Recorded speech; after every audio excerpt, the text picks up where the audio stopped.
Hello, wonderful people. Welcome to Monkey DFIC, your story destination. We have an absolute treat for you today. What if Luffy had all three ancient weapons? If you're enjoying these stories, please take a moment to like this video and subscribe to our channel. Your support keeps the stories coming. With that said, let the adventure begin. Chapter 1, The Burden of Legends. The Thousand Sunny cut through massive waves like they were nothing, spray flying as Frankie worked the helm with expert precision. A storm raged around them, but it wasn't natural. Nothing was natural anymore when you sailed with the man who commanded the ancient weapons. Woohoo! Luffy's excited voice carried over the thunder as he stood at the figurehead, one hand clamped down on his straw hat. This is awesome. Nami slammed her fist against the cabin door. Luffy! This isn't a joy ride. We've got 3 marine battleships closing in from the east. But Luffy just grinned wider. The seas churned around them, responding to his will, or more accurately, to Poseidon's power flowing through him. Since Shirahoshi had entrusted him with her abilities, the Sea Kings and the ocean itself seemed to bend to his commands.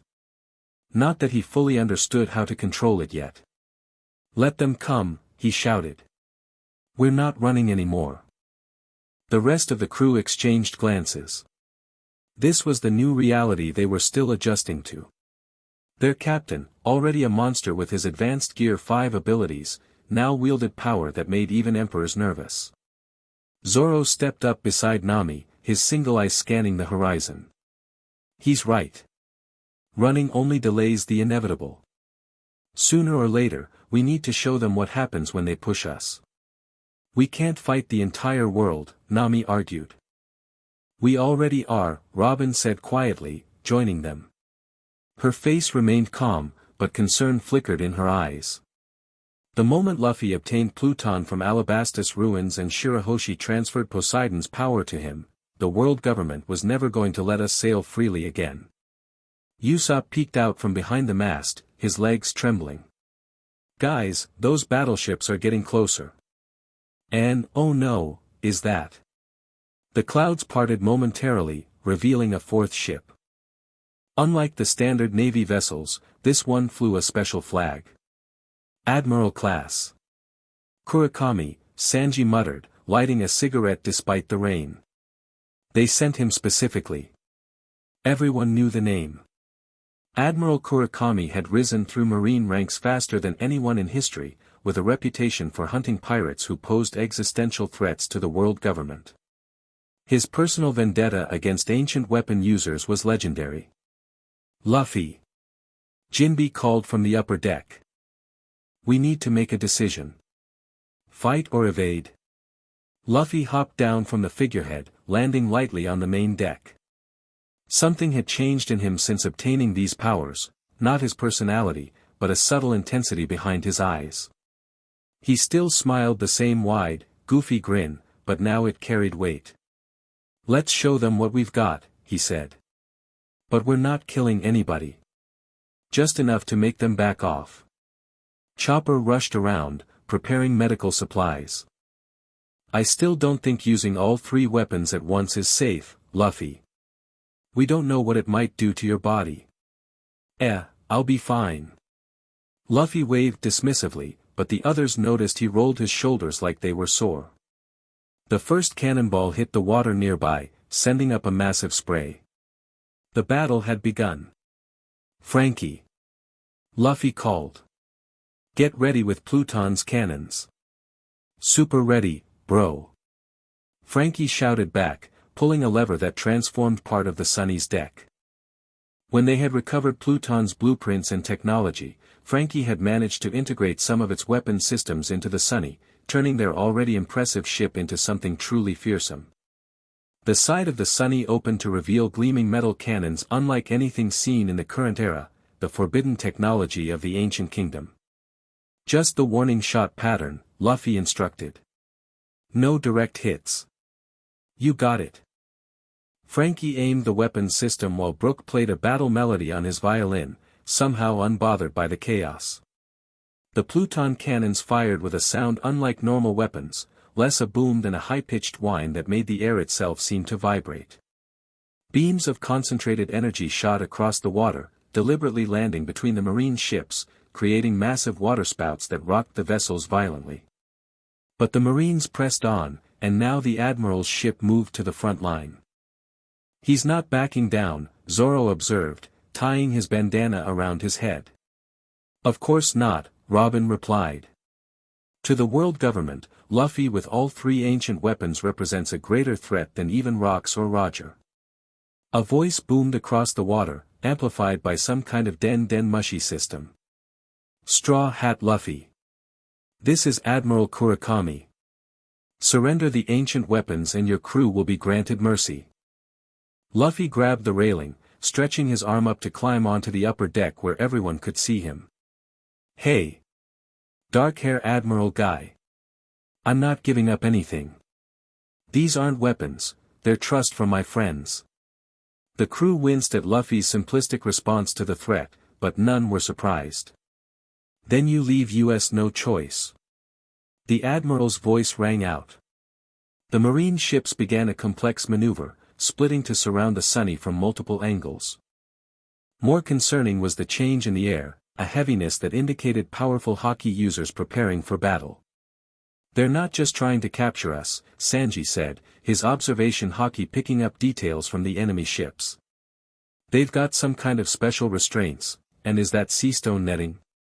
Robin's arms crossed in her devil fruit stance. "They've been preparing for this. The world government must have anticipated Luffy eventually gathering all three weapons." "Guys!" Usopp called from his sniper position. "Something's happening on the Admiral's ship." Through his scope, Usopp could see Admiral Kurakami clearly now, a tall figure with midnight black hair that seemed to absorb light rather than reflect it. His marine coat had golden trim marking him as an admiral, but instead of the standard white, his was midnight blue. Most disturbing was the weapon he held, a staff made of what appeared to be sea stone, with strange markings etched into its surface. "He's using some kind of power," Usopp warned. The sky darkened further, but not from natural clouds. The Admiral's power was creating a dome of shadow that began to expand toward the Sunny. "That's his devil fruit," Robin explained quickly. "The yami no mi, no," Jinbe interrupted, his expression grave. "Blackbeard has that fruit. This is different. The Kage no mi, the shadow fruit. He can steal and manipulate shadows, and nullify other powers within his shadow domain." Luffy's expression turned serious. "So he can stop devil fruits?" "Partially," Jinbe nodded. "But more importantly, legends say it was one of the few powers that could interfere with ancient weapons." The approaching shadow dome made the temperature drop. The Marines had clearly brought their strongest player specifically to counter Luffy's new abilities. "Everyone get ready!" Luffy shouted. "I'm going to try something." The crew braced themselves. The few times Luffy had attempted to use more than one ancient weapon simultaneously, the results had been unpredictable. Powerful, yes, but with consequences. Luffy closed his eyes, concentrating. The three powers within him each felt different. Pluton was a burning heat, technological and precise. Poseidon flowed like water, connecting him to the sea despite his devil fruit weakness, and Uranus, the most recently acquired and least understood, felt like electricity through his veins, connecting him to something vast beyond comprehension. When they discovered Uranus hidden on Elbaf, protected by the giants for generations, even Robin couldn't fully translate the ancient text explaining its true nature. All they knew was it related to the voice of all things that Luffy could sometimes hear, and Roger before him. As Kurakami's shadow domain approached, Luffy focused on Uranus first. His body began to glow with a soft golden light, and the crew felt a strange sensation, like Luffy's consciousness was somehow expanding outward. "The voice of all things," Robin whispered in awe. Luffy's eyes opened, now glowing with the same golden light. When he spoke, his voice carried both power and wonder. "I can hear them, the weapons, they're not just tools. They're alive, in a way. He raised his hand toward the approaching shadow, and the sea began to churn violently. Massive shapes moved beneath the waves, sea kings responding to Poseidon's call through Luffy. "Now, Frankie!" Luffy commanded.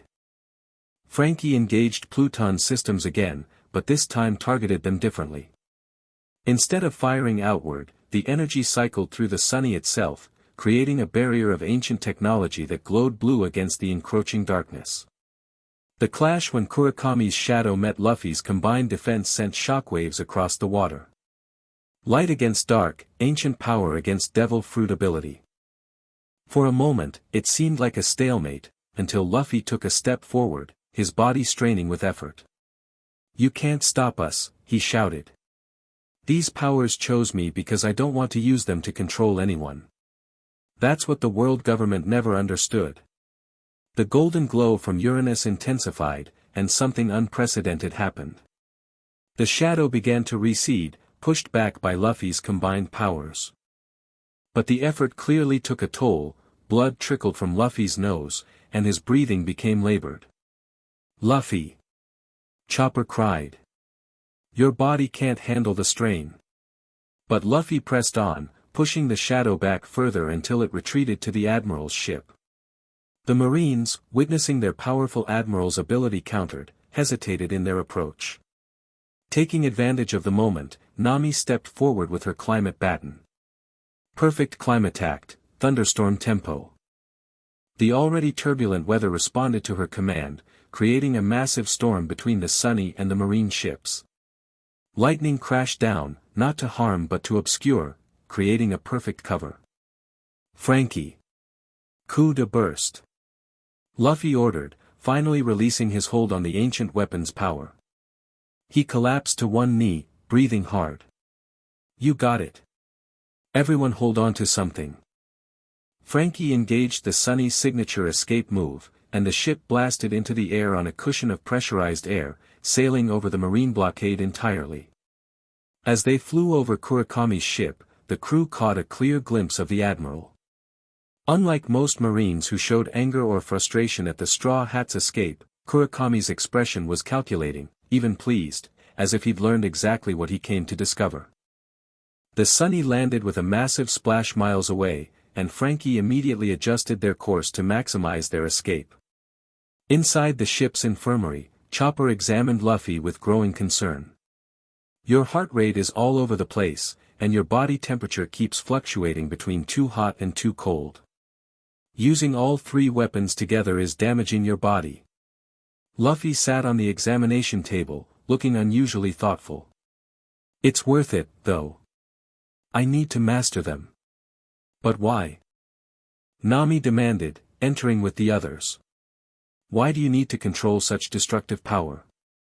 "That's not what you've ever been about, Luffy." Luffy looked up at his navigator, his expression surprisingly serious. "They're not just destruction. That's what the world government wants everyone to believe. But when I connect to them, especially Uranus, I can hear something else. Something about the Void Century, about Joy Boy, about why these weapons exist in the first place." Robin's eyes widened. "You're hearing history through them?" "Not exactly," Luffy frowned, struggling to explain. "It's more like feelings. Intentions. The people who created these weapons, they wanted to protect something important." Jinbe nodded slowly. "The ancient kingdom was destroyed by what became the world government. These weapons were their last line of defense." "But defense of what?" Zoro asked the question everyone was thinking. Luffy shrugged. "Don't know yet. But it feels right that we have them. Like they were waiting for us." The conversation was interrupted by a sharp knock at the door. Brook peeked his skull in, eye socket somehow conveying urgency despite lacking actual eyes. "Pardon the interruption, but we've received a message. Via News Coup, but it's not the regular newspaper." He handed over a small envelope addressed simply to the weapon holder. Robin carefully opened it, checking for traps before unfolding the note inside. Her expression grew increasingly concerned as she read. "What is it?" Usopp asked nervously. It's an invitation, Robin said. Or perhaps a warning. It says, the bearers of history's burden must attend the Council of Powers. Neutral ground. 3 days hence. Coordinates enclosed. Come alone or come with army, matters not. Absence will be considered declaration of war against all. Council of Powers. What the hell is that? Sanji asked. Robin's voice was grim. If I had to guess, the emperors have called a meeting. About Luffy. About us. All of them. Working together. Nami looked horrified. That's never happened before. Because nothing like Luffy possessing all 3 ancient weapons has happened before, Jinbe said gravely. This changes the entire power balance of the world. Luffy hopped off the examination table, wincing slightly but waving off Chopper's protests. Then we go. I want to talk to them anyway. Talk to the emperors. Usopp's voice rose several octaves. Are you crazy? They'll kill you and take the weapons. They can try, Luffy grinned, cracking his knuckles. But I'm still gonna be king of the pirates. These weapons don't change that. The crew exchanged looks, some worried, some resigned, some determined. If we're doing this, Zoro said finally, we need a plan better than just showing up and seeing what happens. Surprisingly, Luffy nodded. Yeah. And I need to understand these powers better before then. Especially Uranus.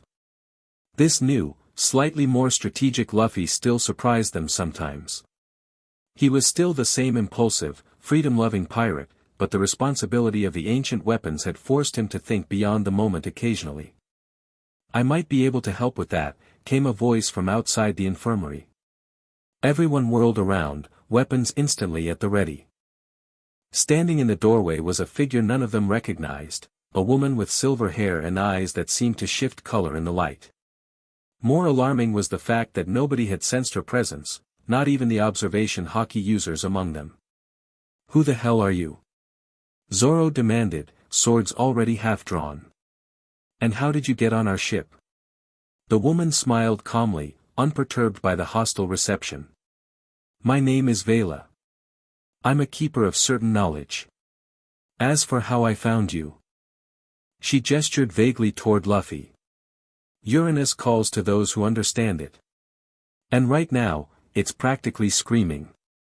Robin stepped forward, her historian's curiosity piqued despite the suspicious circumstances. You know about the ancient weapons? I know what they truly are, Vela replied. Which is more than the world government does, though Admiral Kurakami is dangerously close to understanding. Luffy studied the stranger with unusual intensity. You feel familiar somehow. We've never met, Vela said. But Uranus connects those who can hear the voice of all things.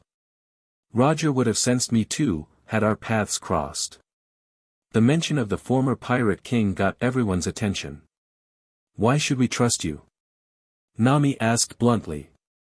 Vela reached into her cloak and pulled out a small object, a cube similar to the poneglyphs but small enough to fit in her palm.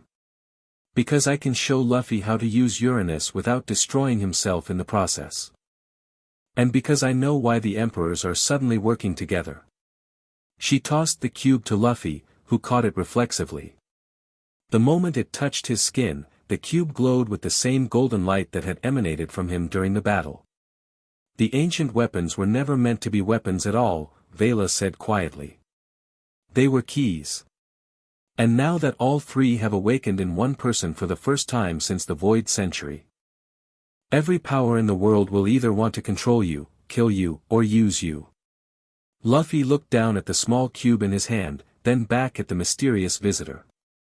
His usual carefree grin was replaced with determination. I don't care what they want. These powers chose me, and I'm gonna use them my way. Vela's expression remained neutral. And what way is that, Straw Hat Luffy? Without hesitation, Luffy answered, to protect my friends and find the One Piece. To be free. For the first time, Vela smiled genuinely. Then perhaps the weapons chose correctly after all. She glanced around at the crew. But the trial ahead will test not just your strength, but your resolve. The Council of Powers is a trap, of course. Of course it is, Usopp groaned. But it's one you must walk into nonetheless, Vela continued. Because what happens there will determine the fate of these weapons, and possibly the world itself. Frankie crossed his massive arms. That's some pretty dramatic talk. Got any super evidence to back it up? Instead of answering directly, Vela pointed to the small cube still glowing in Luffy's hand. Ask Uranus yourself. Luffy looked confused. Huh? How do I? But before he could finish the question, the cube flashed brilliantly, and Luffy's eyes rolled back. He would have collapsed if Zoro hadn't moved with lightning speed to catch him. What did you do? Chopper shouted, immediately checking Luffy's vitals. I did nothing, Vela said calmly. The cube is a connector, a piece of the original Uranus. It's simply helping him access the weapon's knowledge directly. Luffy's body was rigid, his eyes moving rapidly beneath closed lids as if dreaming intensely. Occasionally his lips moved, murmuring words in a language none of them recognized, except perhaps Robin, whose expression grew increasingly stunned. That's the language from the poneglyphs, she whispered. He's speaking the ancient tongue. For nearly 10 minutes, the crew watched anxiously as their captain remained in this trance-like state, the mysterious Vela observing with clinical interest. Finally, Luffy's eyes snapped open, and he sat up with a gasp. Luffy! Several voices called at once. He blinked several times, looking around at his concerned friends before his gaze locked onto Vela. There was a new understanding in his eyes, mixed with his characteristic determination. The council, he said firmly. We're definitely going. What did you see? Robin asked urgently. Luffy rubbed his head. A bunch of stuff. History. The ancient kingdom. Why the weapons were created. He frowned, clearly struggling to articulate the complex information. It's hard to explain, but the three weapons together aren't just super powerful. They're meant to reveal something. Something the world government has been hiding for centuries. The Void Century, Robin breathed. Not just that, Luffy shook his head. Something bigger. Something about why devil fruits exist in the first place. This revelation stunned the entire crew into silence. Vela nodded approvingly. The cube has shown you glimpses. But to truly understand, you need to master Uranus, the most elusive of the three weapons. And you can teach me? Luffy asked. I can guide you, Vela corrected. But time is short. The Council of Powers convenes in 3 days, and Admiral Kurakami won't wait long before organizing another attack, this time with better preparation. Sanji lit a fresh cigarette, exhaling a cloud of smoke. So we have 3 days to make Luffy proficient with ancient superweapons that nobody has properly used in centuries, while preparing to face every major power in the world at this council, plus dodge the Marines. He chuckled darkly. Just another week for the Straw Hat crew. Nami began calculating their route. The coordinates in this invitation, they're for Neutral Island. It's exactly what the name suggests, territory unclaimed by any major power, protected by ancient pacts. A fitting location, Jinbe noted. If we push hard, we can make it in 2 days, giving us time to prepare and scout the area. Luffy stood up, his momentary weakness apparently gone.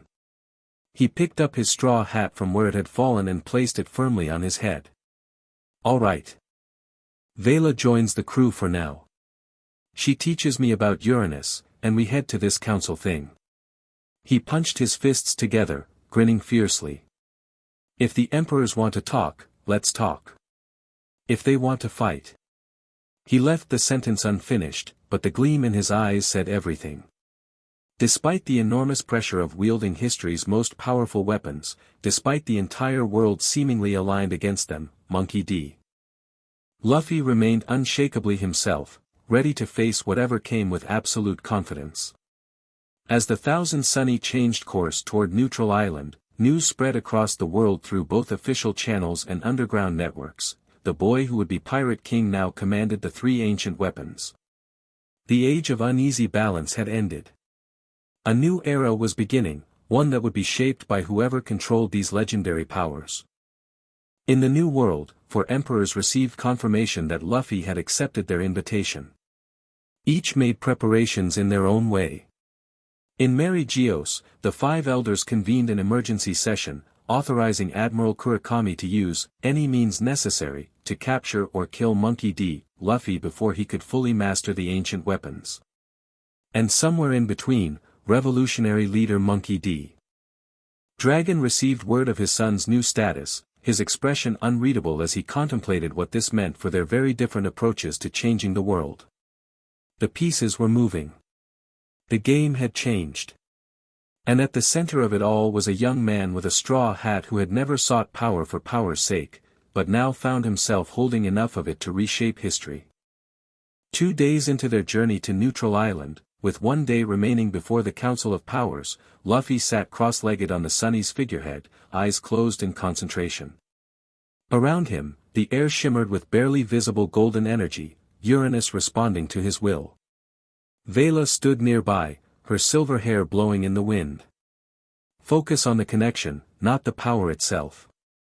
Uranus isn't about destruction, it's about knowledge, about hearing the true nature of things.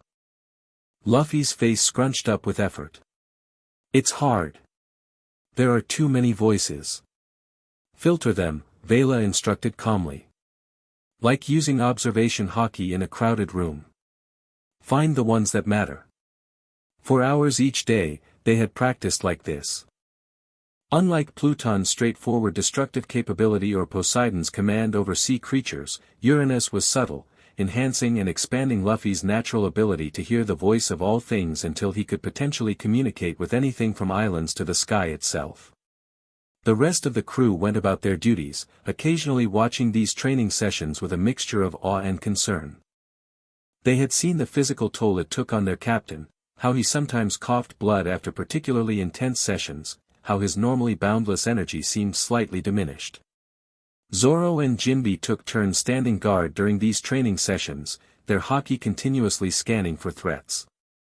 The Marines had been suspiciously absent since their encounter with Admiral Kurakami, which only made everyone more nervous about what might be coming. Robin spent most of her time researching, comparing the knowledge Vela shared about the ancient weapons with what she had learned throughout her life. Some aligned perfectly with her understanding, while other aspects contradicted everything historians thought they knew. The Void Century was not erased solely to hide the ancient kingdom's defeat, Vela had explained during one evening meal. It was erased to hide the truth about devil fruits, about the weapons, about the nature of this world itself. When pressed for details, she would only say that Luffy needed to discover the full truth through Uranus. Some knowledge must be earned, not given, she insisted. The weapons test their wielders. If Luffy isn't worthy, the knowledge could destroy him, or worse. Now, as Luffy strained to master Uranus's more subtle aspects, Nami approached Vela with the direct question everyone had been thinking. What happens if the Marines or Emperors get their hands on these weapons? What's the worst-case scenario we're trying to prevent? Vela's color-shifting eyes fixed on Nami. The end of the world as you know it. The ancient weapons together can unravel the very foundations this era is built upon. They can reveal the Void Century, yes, but they can also physically reshape the planet, raise or sink continents, change the flow of time in localized areas, even alter the fundamental laws that govern devil fruits. That's impossible, Nami said reflexively. Is it? Vela asked quietly. You've sailed the Grand Line. You've seen islands with physical laws that contradict each other. Whether that defies explanation. Sea kings larger than islands. Devil fruits that grant godlike powers. Did you never wonder why? How this world became what it is? Before Nami could respond, Luffy suddenly gasped, his eyes flying open. The golden energy around him flared brightly, then vanished as he lost concentration. "I heard it," he exclaimed. "I heard the island we're going to. It's afraid." "Afraid?" Robin asked, looking up from her book. "The island itself?" Luffy nodded emphatically. "It knows something bad is coming. Something worse than just the Emperor's meeting." Vela's expression darkened. "You've made excellent progress. Most wielders take months to hear islands." But Luffy wasn't listening anymore. He hopped down from the figurehead, pacing with unusual agitation. "We need to speed up," he declared. "Something's happening at Neutral Island already. I can feel it." Jinbe frowned. "The council isn't until tomorrow. The emperors shouldn't be there yet." "Not them," Luffy shook his head. "Something else. Someone else." He turned to Frankie. "Can we go any faster?" The cyborg shipwright considered. "I could push the cola engines beyond recommended limits. Might get us there by nightfall instead of morning, but it'll strain the Sunny." "Do it," Luffy decided. When several crew members looked surprised at his uncharacteristic urgency, he added, "Trust me. This is important." As Frankie made the necessary adjustments and the Sunny surged forward with new speed, Luffy pulled Zoro and Robin aside. "There's something I haven't told everyone," he admitted quietly. "Something I saw when I touched that cube." Robin's eyes widened slightly. "What did you see, Captain?" Luffy's expression was unusually solemn. "The original purpose of the ancient weapons. They weren't built to fight the world government, they were built to fight something worse. Something the Void Century was actually about."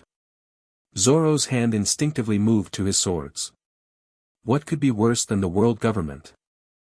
"I don't know exactly," Luffy replied. "The cube didn't show me clearly. But I think whatever it was, it's coming back. And I think that's why all these powers suddenly want to meet. They know something's happening." "And Vela?" Robin asked carefully. "Do you trust her?" Luffy considered for a moment. "Not completely. But Uranus does. That's weird, right? A weapon trusting someone. Unless it's not just a weapon," Robin mused. "Which seems increasingly likely." Zoro's eye narrowed as he glanced toward where Vela stood at the railing, gazing out at the horizon. "Keep learning what you can from her. But be ready for anything. People who appear out of nowhere with convenient knowledge have motives of their own." Luffy nodded. "Yeah. But for now, we need her. And we really need to get to that island." As the sun began to set, the 1000th Sunny approached Neutral Island at dangerous speed. From a distance, it appeared unremarkable, a medium-sized island with a central mountain and forest surrounding a large central clearing, presumably where the council would meet. But as they drew closer, Luffy tensed, his senses enhanced by Uranus picking up what the others couldn't yet see. "There are ships there already," he announced. "Not just any ships. Navy ships." Usopp quickly climbed to the crow's nest with his special goggles, confirming Luffy's claim. 6 marine battleships. They're anchored on the far side of the island. "So much for neutral ground," Sanji muttered. "This violates centuries of tradition," Jinbe said gravely. "Neutral Island has been respected by all factions since the Void Century." Vela's voice was cold with anger. "The world government grows desperate. They know what awakening all three weapons means." Luffy stood at the bow, his face set with determination. "Change of plans. We don't dock openly. Frankie, take us around to the western cove." The crew stared at him in surprise. Luffy suggesting stealth was unprecedented. "What?" he asked, noticing their expressions. "I can be sneaky when I need to be." "Name one time," Nami challenged. "Ah." Luffy scratched his head, then grinned. "Okay, fine. But we're doing it this time. We need to find out what the Marines are planning before the Emperors arrive." As the Sunny carefully approached the western side of Neutral Island, keeping to deeper waters to avoid detection, the crew prepared for a covert landing. But before they could launch the Mini Mary, Luffy suddenly clutched his head, crying out in pain. Luffy! Chopper rushed to his side. The island, Luffy gasped. It's screaming. At that moment, the entire island seemed to shudder. Birds flew from the forests in panicked flocks, and the mountain at the center appeared to shift slightly. What's happening? Brook asked, his bony fingers clutching his violin nervously. Vela's face had gone pale. They're using the sacred drill. The fools. The what? Several voices asked simultaneously. A device created during the Void Century, Vela explained quickly. Designed to tap into the energy that flows through certain islands. The world government must have brought it to extract information about the ancient weapons from Neutral Island itself. This place was once connected to all three. Another tremor shook the island, stronger this time. In the distance, they could see strange blue light emanating from the central mountain. Luffy straightened up, wiping blood from his nose. His eyes burned with anger. They're hurting the island. I can hear it. Without further discussion, he made his decision. We're going in now. Frankie, Usopp, Nami, you stay with the Sunny, keep her ready to move. Everyone else with me. The change in Luffy was subtle but unmistakable. His usual carefree approach had been replaced by focused determination. The ancient weapons, especially Uranus, were changing him, not corrupting him, but forcing him to grow in new ways. What about the stealth plan? Usopp asked nervously. Luffy cracked his knuckles. New plan. We stop whatever they're doing to the island, then worry about the council tomorrow. The emperors could arrive at any moment, Jinbe cautioned. Good, Luffy replied. Then they can see exactly what the world government does when they think nobody's watching. With that declaration, the landing party prepared to disembark. Zoro, Sanji, Robin, Chopper, Brook, Jinbe, and Vela would accompany Luffy, while the others maintained the ship. As they launched the Mini Mary toward shore, another violent tremor shook the island. This time, the mountain visibly shifted, and cracks appeared along its surface, glowing with the same eerie blue light. They're destabilizing the entire island, Vela said urgently. If they breach the inner chamber before we stop them, the consequences will be catastrophic. What's in there? Robin asked. Vela's shifting eyes reflected the blue glow from the distant mountain. History. Truth. And power beyond imagining. Neutral Island isn't just a meeting place, it's one of the original access points from the ancient kingdom. A place where all three weapons can be used together safely. Luffy absorbed this information with unusual focus. Then we definitely need to stop them. As their small boat reached the shore, the group quickly disembarked and moved into the forest, heading toward the mountain. Even without enhanced senses, they could feel the wrongness in the air. The island itself seemed to be in pain. For Luffy, connected to Uranus, the sensation was overwhelming. Each tremor sent spikes of agony through his mind as he heard the island's voice crying out. But instead of incapacitating him, the pain fueled his determination. They encountered the first Marine patrol 10 minutes into their advance, a squad of 6 soldiers clearly on high alert. Before they could raise an alarm, Zoro and Sanji moved with blinding speed, incapacitating them without lethal force. These aren't regular Marines, Zoro noted, examining their uniforms. Special Division. See the insignia? Robin leaned closer. CP-0 support units. The Cypher Pole's elite are here. Figures, Sanji muttered. Whatever they're doing, it goes straight to the top. They continued toward the mountain, encountering increasingly stronger resistance. Each group of Marines was dealt with quickly and quietly, but it was clear they were entering a heavily secured operation. As they neared the base of the mountain, they finally saw the scale of what they were facing. A massive encampment surrounded the mountain's entrance, a recently excavated tunnel leading directly into the rock. Heavy machinery, some clearly based on ancient technology, had been deployed. Hundreds of Marines and scientists moved with purpose, directed by several commanding officers. And standing at the tunnel entrance, immediately recognizable by his midnight blue admiral's coat, was Kurakami himself. The group retreated to the tree line to assess the situation. "That's a lot more than 6 ships worth of Marines," Brook whispered. "They must have been here for days, setting up this operation," Jinbe observed. Luffy's eyes were fixed on the tunnel entrance, where the blue glow pulsed with increasing intensity. "They're almost through to whatever's in there." Vela nodded grimly. "The access chamber. It contains knowledge that predates the Void Century, information about how the weapons work together, possibly even how to destroy them permanently." "Can't we just rush in?" Luffy asked impatiently. "Between all of us, we could take them." "Not without risking the chamber's stability," Vela cautioned. "Look at those devices they're using, they're crude attempts to replicate ancient technology.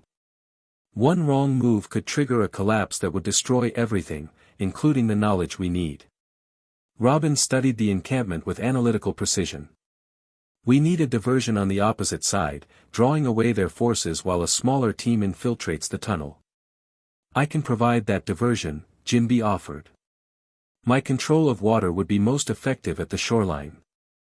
"I'll go with Jinbe-san," Brook volunteered. "My abilities should create quite the spectacle." Sanji nodded.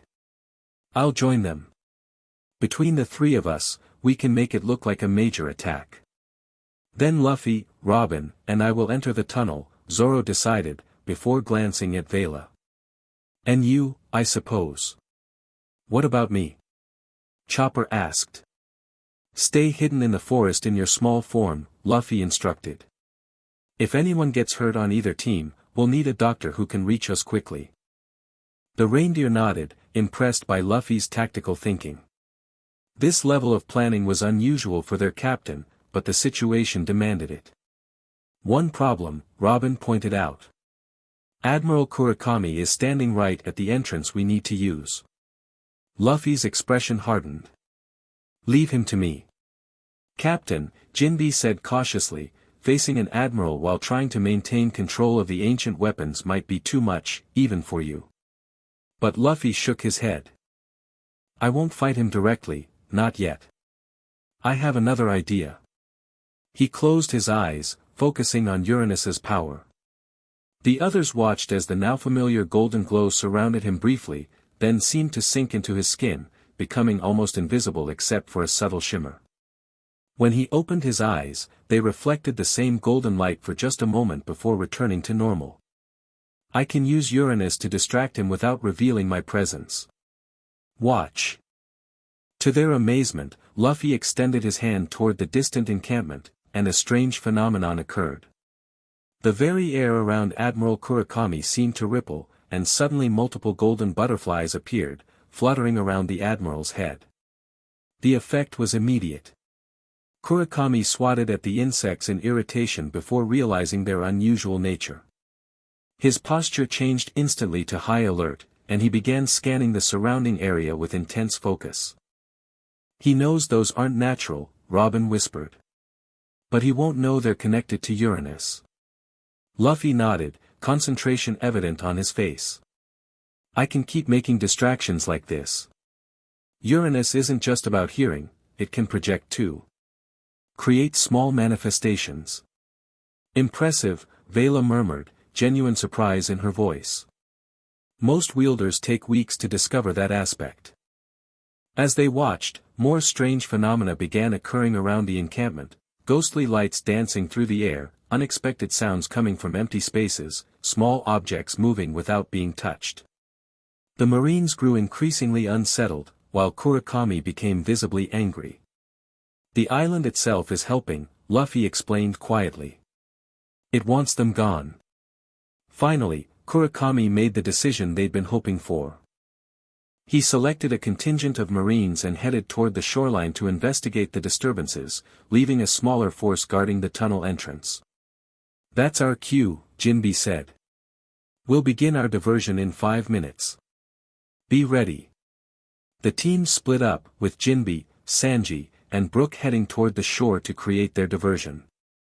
True to their word, 5 minutes later, massive waterspouts erupted along the coastline, accompanied by eerie music and explosions of blue flame. Marines began rushing toward this new threat, leaving the mountain entrance significantly less guarded. Now! Luffy ordered, and their infiltration team darted from the forest cover. Using a combination of Luffy's distractions, Robin's ability to sprout eyes for reconnaissance, and Zoro's frightening combat efficiency, they made their way through the remaining guards without raising alarms. Several times, Luffy used small manifestations of Uranus's power to create confusion or momentarily blind surveillance. They reached the tunnel entrance just as another violent tremor shook the mountain. Cracks widened across its surface, and the blue glow intensified dramatically. "We don't have much time," Vela warned. "The drill has nearly reached the chamber." Inside the tunnel, they encountered sophisticated technology mixed with ancient stone architecture. The deeper they went, the more the modern equipment gave way to remnants of an ancient civilization, walls carved with the same script found on poneglyphs, symbols that resonated with the power flowing through Luffy. Robin paused occasionally to examine particularly significant markings, her historian's mind cataloging everything despite the urgency of their mission. "This confirms several of my theories," she murmured at one point. The ancient kingdom wasn't destroyed, it was sealed away somehow. But they couldn't linger. The tremors were becoming more frequent, and the blue light ahead grew blinding as they approached what must be the main chamber. Finally, they reached a massive stone door covered in intricate carvings. Before it stood a group of scientists operating what appeared to be the sacred drill, a massive machine combining modern technology with recovered ancient components. The drill bit itself glowed with the same blue energy that pulsed throughout the mountain, and it was slowly penetrating the stone door. "Stop!" Luffy shouted, abandoning stealth now that they'd reached their target. The scientists whirled in surprise, and the Marines guarding them immediately moved to attack. Zoro stepped forward, his 3 swords flashing in the blue light, disarming the Marines with precision that avoided lethal wounds but left them incapacitated. Robin used her devil fruit powers to restrain the scientists, sprouting arms from their bodies to pull them away from the controls. But the drill continued operating on automated systems. "How do we stop it?" Luffy demanded, approaching the massive machine. One of the scientists, clearly the leader, laughed despite Robin's restraining arms. "You can't. The process has gone too far. The chamber will open, and the world government will finally have the knowledge to control all 3 ancient weapons." Vela stepped forward, her shifting eyes fixed on the drill with cold fury. "You have no idea what you're about to unleash." The scientist sneered at her. "And who are you supposed to be?" Instead of answering, Vela placed her hand on the drill's control panel. To everyone's shock, the ancient components of the machine seemed to respond to her touch, the blue glow intensifying around her fingers. "I am the last guardian," she said quietly. "Appointed by the ancient kingdom to watch over what remained." Her fingers danced across symbols that made no sense to the others, and the drill's whine began to change pitch. But before she could complete whatever she was attempting, another violent tremor shook the entire mountain, stronger than any before. Rocks fell from the ceiling, and cracks raced across the floor. "It's too late," the scientist crowed. "The resonance cascade has begun." At that moment, the stone door began to crack, blue light pouring through the fissures. Luffy felt Uranus responding within him, the power surging uncontrollably. "Everyone get back," he shouted, stepping toward the door as the others retreated. Drawing on everything he had learned, Luffy reached for all 3 ancient weapons simultaneously: Pluton's destructive force, Poseidon's command of the sea, and Uranus's connection to the voice of all things. Gold, blue, and green energy swirled around him as he placed his hands directly on the cracking door. The pain was immediate and overwhelming, like being torn apart from the inside. Blood trickled from his eyes, nose, and ears as he fought to contain the energies raging through him. "Luffy! Zoro shouted in alarm, moving forward only to be stopped by Vela's outstretched arm. Don't interfere. He's the only one who can stabilize it now. Through the haze of pain, Luffy could hear voices, not his friends, but the weapons themselves, speaking directly into his mind. Ancient words and languages he shouldn't understand but somehow did. Knowledge flooding into him faster than he could process. With a final, deafening crack, the stone door shattered completely. But instead of catastrophe, the energies Luffy had channeled created a barrier, containing whatever lay beyond. As the dust settled, they all stared in awe at what had been revealed. The chamber beyond was vast, far larger than should have been possible within the mountain. Its ceiling arched hundreds of feet overhead, glittering with what looked like stars. In the center stood a pedestal with 3 indentations, clearly meant to hold objects of great importance. And surrounding it all, covering every wall, floor, and surface, were poneglyphs, hundreds of them, containing more information than Robin had seen in her entire life of searching. The archive, Vela breathed. Preserved after all this time. Luffy swayed on his feet, the effort of containing the chamber's power having drained him severely. Zoro moved quickly to support his captain, concern evident on his normally stoic face. What is this place?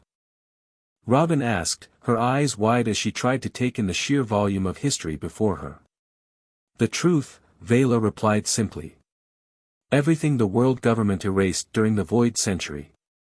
Every secret about the ancient weapons, the devil fruits, the nature of this world. The complete history. The scientist who had been so smug moments before now looked terrified. This isn't what our intelligence indicated. This is much more. Did you think the world government knew everything? Vela asked coldly. They've been searching for this chamber for centuries, never realizing it would only open to one who carried all 3 weapons. Luffy, recovering slightly, looked around in wonder.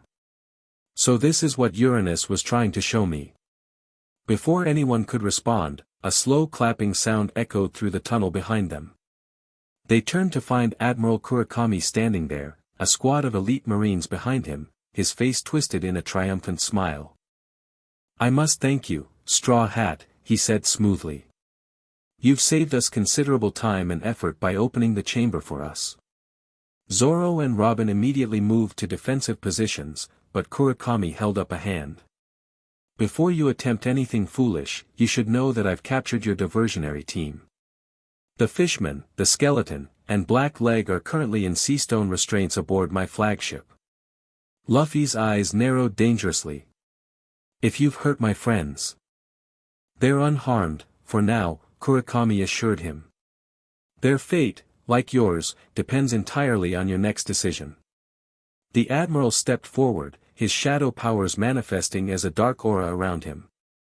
The Gorosei want you dead, Straw Hat. But I've convinced them there's another option. Surrender the ancient weapons to the world government, help us understand this chamber and its secrets, and your crew will live. Luffy laughed, a genuine, amused sound that clearly took Kurakami by surprise. You still don't get it, do you? Luffy said. The weapons aren't things you can just hand over. They're part of me now. And even if I could give them up. His expression hardened. I wouldn't give them to people who hurt islands and try to control everything. Kurakami's pleasant facade cracked slightly. Then you leave me no choice. We'll extract what we need from your corpse. His shadow power expanded suddenly, filling the tunnel and threatening to engulf them all. But before it could reach them, Luffy's body glowed once more with the combined energy of the ancient weapons. Everyone get into the chamber, he ordered.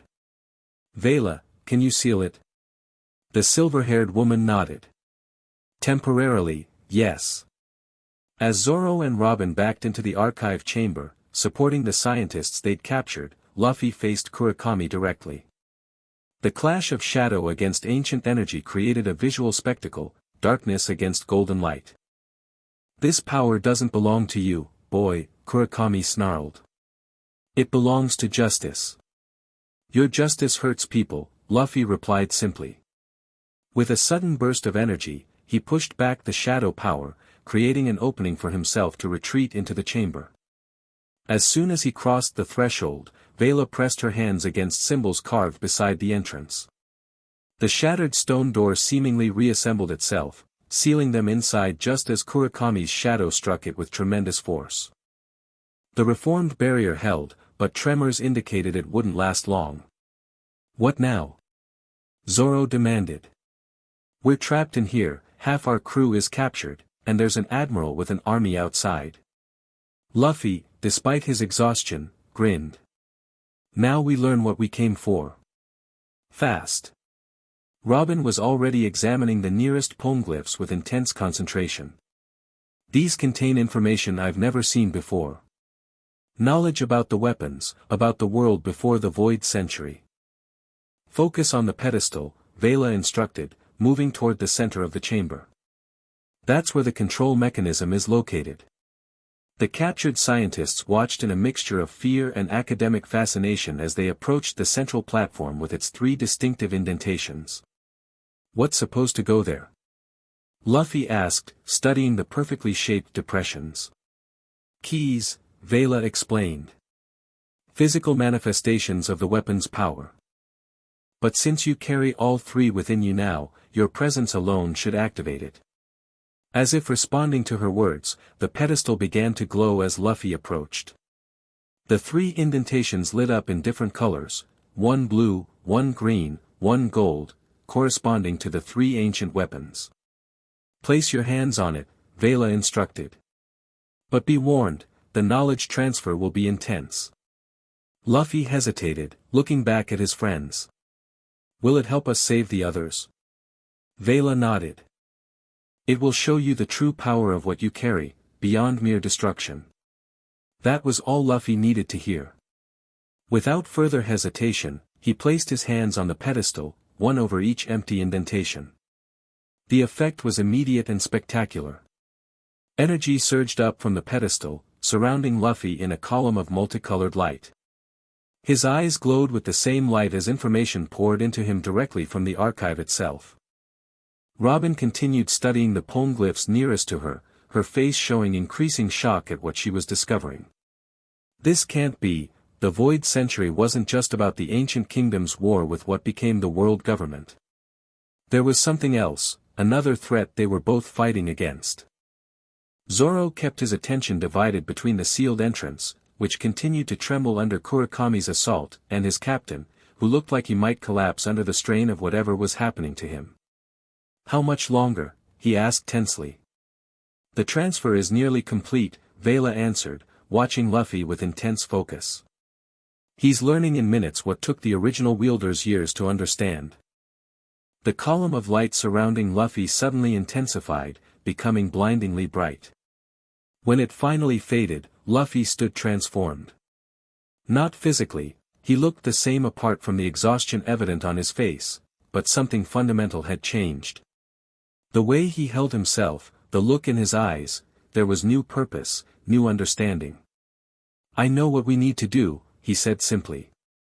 At that moment, the sealed entrance finally gave way. Admiral Kurakami's shadow power broke through, and he stepped into the archive chamber with cold fury etched on his face. "Your resistance ends now, Straw Hat," he declared. "You've led your crew to their deaths for nothing." But Luffy didn't look concerned. If anything, he looked more confident than ever. "You're wrong," he said. "I know the truth now. About the weapons, about the Void Century, about why you're so desperate to stop me." Kurakami's eyes narrowed. "Whatever you think you've learned, the ancient weapons weren't created to destroy," Luffy interrupted. "They were created to restore. To fix what was broken during the Great War, the real war that the world government and the ancient kingdom both fought in before they turned on each other." This statement clearly caught Kurakami off guard. Absurd propaganda from a dead civilization. "Then why are you so afraid?" Luffy challenged. "Why did the 5 elders send you personally to stop me?" Instead of answering, Kurakami attacked. His shadow power surged forward, but this time, when it met Luffy's defensive glow, something unexpected happened. The shadow seemed to pass through him harmlessly, as if it couldn't quite grip his essence. What? Kurakami faltered in surprise. Luffy smiled, but it wasn't his usual carefree grin. This was the smile of someone who had seen behind the curtain and wasn't afraid anymore. The shadows can't touch the truth, he said simply. Then, to everyone's shock, he turned his back on the admiral and approached the center of the chamber again. What are you doing? Zoro asked, sword still drawn and ready for Kurakami's next attack. Calling for help, Luffy replied. He placed his hands on the pedestal once more, and this time, instead of absorbing energy, he seemed to be channeling it outward.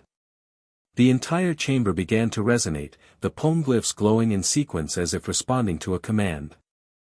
The light spread from them to the walls, floor, and ceiling, until the entire archive was pulsing with energy. Outside, visible through the broken entrance, they could hear commotion and shouting. Kurakami's attention was momentarily diverted by what sounded like chaos in the marine encampment. What's happening? He demanded into a transponder snail. The panicked response was audible to everyone in the chamber. Sir. Multiple ships approaching. All 4 emperors have arrived simultaneously. And there's something else, the sky above the island is changing. Luffy's focused expression broke into his more familiar grin. Right on time. Robin looked at him in astonishment. You knew they were coming today, not tomorrow. The council was always meant for today, Luffy nodded. The invitation had the wrong date to give us false information. But the island told me the truth. Kurakami's shadow power flared dangerously. Whatever you're planning, it won't succeed. Even with the Emperor's arrival, it's not the Emperors I'm counting on, Luffy interrupted. It's this. He raised his hands from the pedestal, and the entire mountain began to shift. Not collapsing as before, but transforming. The ceiling of the archive chamber seemed to dissolve, revealing the sky above, except it wasn't the normal sky anymore. Where blue had been, there now appeared a swirling vortex of cosmic energy, stars visible even in daylight. The mountain itself was changing shape, its interior structures rearranging as if awakening from a long dormancy. The true form of Neutral Island, Vela said with something like reverence in her voice. The gateway. Kurakami's confident demeanor finally cracked completely. Real fear showed in his eyes as he looked up at the transformed sky. No, the elders warned this might happen. You don't know what you're doing, Straw Hat. You're opening a door that was sealed for good reason. But Luffy stood firm, the combined power of all 3 ancient weapons flowing through him without the previous strain. Whatever knowledge the archive had given him had taught him to handle the power properly. The door was never meant to stay closed forever, he said. Just until someone worthy could open it again. A tremendous noise from outside interrupted them, the sound of battle. The emperors had apparently engaged the marine forces, creating the perfect distraction. Zoro, Robin, Luffy said decisively. We need to get to the Sunny and rescue the others. Now's our chance while everyone's fighting. They nodded, ready to follow their captain's lead. But Kurakami moved to block their exit, his shadow power forming a barrier. You're not leaving with that knowledge, he growled. The world government has maintained order for 800 years. We won't let one pirate with delusions of grandeur destroy that peace. Luffy faced him squarely. Your peace was built on lies. The real enemy was never pirates or the Revolutionary Army or even the Ancient Kingdom. You've been so busy controlling people that you forgot what you were supposed to be protecting them from. He stepped forward, and for the first time, Kurakami retreated slightly, his shadow power wavering. I'm going to rescue my friends now, Luffy continued, his voice calm but resolute. Then I'm going to the Council of Powers, and I'm going to tell them the truth. All of them. And together, we're going to prepare for what's really coming. What are you talking about? Kurakami demanded. What's coming? Instead of answering directly, Luffy looked up at the swirling vortex above them. The same thing that nearly destroyed the world during the Void Century. The real reason the ancient weapons were created. Before Kurakami could respond, Luffy made his move. Drawing on Uranus's power, he created a blinding flash of golden light that momentarily disoriented everyone in the chamber. When vision returned, Luffy, Zoro, Robin, and Vela were gone, having used the distraction to slip past Kurakami and escape into the tunnel. Outside, chaos reigned. The marine encampment was in disarray, caught between the newly arrived ships of all four emperors and the bizarre transformation of the island itself.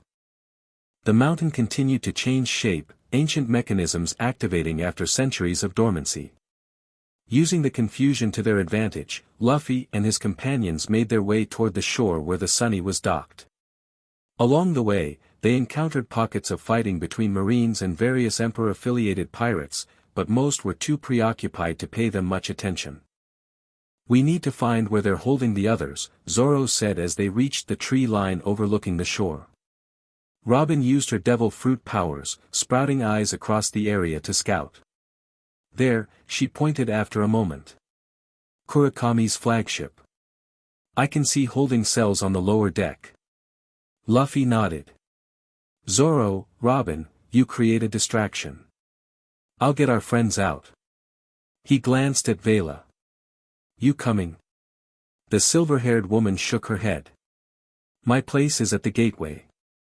Now that it's awakening, I must prepare for what comes next." She fixed Luffy with her shifting gaze. "You understand now, don't you? What the weapons are truly for? What you must do at the council?" Luffy nodded solemnly. "Yeah. I got it. Then go. Free your friends. I'll ensure the gateway remains stable until you return." With that, Vela turned and headed back toward the transformed mountain. "Can we trust her?" Zoro asked once she was out of earshot. "For now," Luffy replied.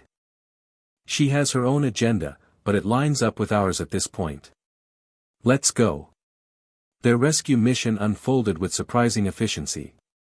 Robin and Zoro created the perfect distraction, a combination of sprouting hands causing confusion throughout the marine ship and precisely targeted sword strikes that disabled rather than killed. Meanwhile, Luffy used Uranus's more subtle abilities to move almost undetected to the holding cells. He found Jinbe, Sanji, and Brook in reinforced seastone cells, guarded by elite marines who were currently distracted by the chaos above decks. "Hey guys," Luffy whispered as he approached, startling the guards who hadn't sensed his presence. Before they could react, Luffy knocked them unconscious with precisely controlled Haki-imbued punches, another sign of his growing mastery and control. "Luffy-san!" Brook exclaimed. "You came for us." "Of course I did," Luffy grinned, searching the fallen guards for keys. "You're my crew." Jinbe studied him curiously. "Something's changed about you." Luffy found the keys and unlocked their cells. "I learned some stuff. Big stuff. I'll explain when we're safe." Sanji rubbed his wrists where the seastone cuffs had been. "What's happening outside?" "Sounds like war broke out." "Pretty much," Luffy confirmed. "All the emperors showed up at once, plus the island is transforming into some kind of gateway." His casual delivery of this extraordinary news made Sanji and Brook exchange glances. "Gateway to what?" Jinbe asked cautiously. Luffy's expression turned serious for a moment. "To the truth. And maybe to the real enemy." Then his grin returned. "Come on, let's get back to the Sunny." They fought their way back to the deck, rejoining Zoro and Robin who had effectively neutralized resistance on the flagship. From there, they made their way to where the Sunny waited, Frankie, Nami, Usopp, and Chopper relieved to see them all safe. "We need to get to the council," Luffy announced as soon as they were aboard. "All the emperors are gathered in the clearing on the north side of the island." "Are you serious?" Usopp squeaked. "You want to walk into a meeting with all four emperors while the marines are attacking and the island is doing, whatever it's doing?" He pointed to the swirling vortex above the transformed mountain. "Yep," Luffy nodded, completely undeterred. They need to know what I found out in the archive. The crew looked to each other, then back to their captain. Despite the craziness of the situation, they saw the certainty in his eyes. Whatever he had learned had convinced him this was the right course of action. All right then, Nami sighed, already plotting their course around the island. North side it is. As the Thousand Sunny navigated around the embattled shores of Neutral Island, the transformed mountain continued its awakening. Ancient structures emerged from within the rock, forming spires and platforms that hadn't been seen for centuries. The vortex above grew larger, stars and cosmic phenomena visible in broad daylight. The island was living up to its new name, the Gateway, in spectacular fashion. And at the center of it all, a pirate with a straw hat prepared to tell the world's greatest powers about a threat they had collectively forgotten, the real enemy that the ancient weapons had been created to defeat. The burden of legends now rested squarely on Monkey D. Luffy's shoulders. But for perhaps the first time since obtaining the ancient weapons, he felt ready to bear it. Chapter 2, Kingdoms and Crossroads. The Thousand Sunny crashed through waves at full speed, putting distance between them and the chaos of Neutral Island. Behind them, the transformed mountain, now called the Gateway, glowed against the darkening sky, visible for miles. For Emperor ships and the Marine fleet remained engaged in a standoff that somehow hadn't erupted into all-out war yet. Luffy stood at the stern, watching the island shrink in the distance. His face carried an uncharacteristic frown. "Still think we should have stayed and talked to the emperors?" Zoro asked, joining him. Luffy shook his head. "Nah. Not with Kurakami and the Marines there. Too messy. We need somewhere safe first." The meeting with the emperors had never happened. By the time the Sunny had navigated to the North Clearing, the situation had deteriorated beyond salvaging. Marines were fighting Emperor crews, emperors were eyeing each other suspiciously, and Admiral Kurakami had called in reinforcements. The standoff had all the ingredients for the largest battle since Marineford. Besides, Luffy added, tapping his temple, "I've got what we needed. The knowledge from the archive." The crew had gathered around, still processing everything that had happened. Their narrow escape from the island had left everyone tense but relieved. "So what exactly did you learn in there?" Nami asked. "You said something about the real enemy." Luffy turned to face his crew, something ancient swimming behind his eyes. The ancient weapons weren't built to fight the world government. They were built to fight something the world government and the ancient kingdom were both fighting against. What could be so dangerous that those two enemies would work together? Brook wondered. Robin stepped forward, her own discoveries from the poneglyphs fresh in her mind. They were called the Nameless. Beings from beyond the boundaries of our world. Beyond our world? Chopper squeaked. Like aliens? Not exactly, Robin said. More like entities from another dimension or realm that somehow broke through during the Void Century. They caused devastation on a scale that forced even bitter enemies to cooperate. Luffy nodded. The ancient weapons weren't just super-destructive cannons or whatever. They were tools to fix the damage and push these nameless things back where they came from. And seal the doorway, Jinbe added, putting the pieces together. Which is why the gateway on Neutral Island was so important. So the world government has been hiding this for 800 years? Frankie asked, scratching his metal chin. Why? Seems like mysterious dimension monsters would be something people should know about. Control, Robin answered simply.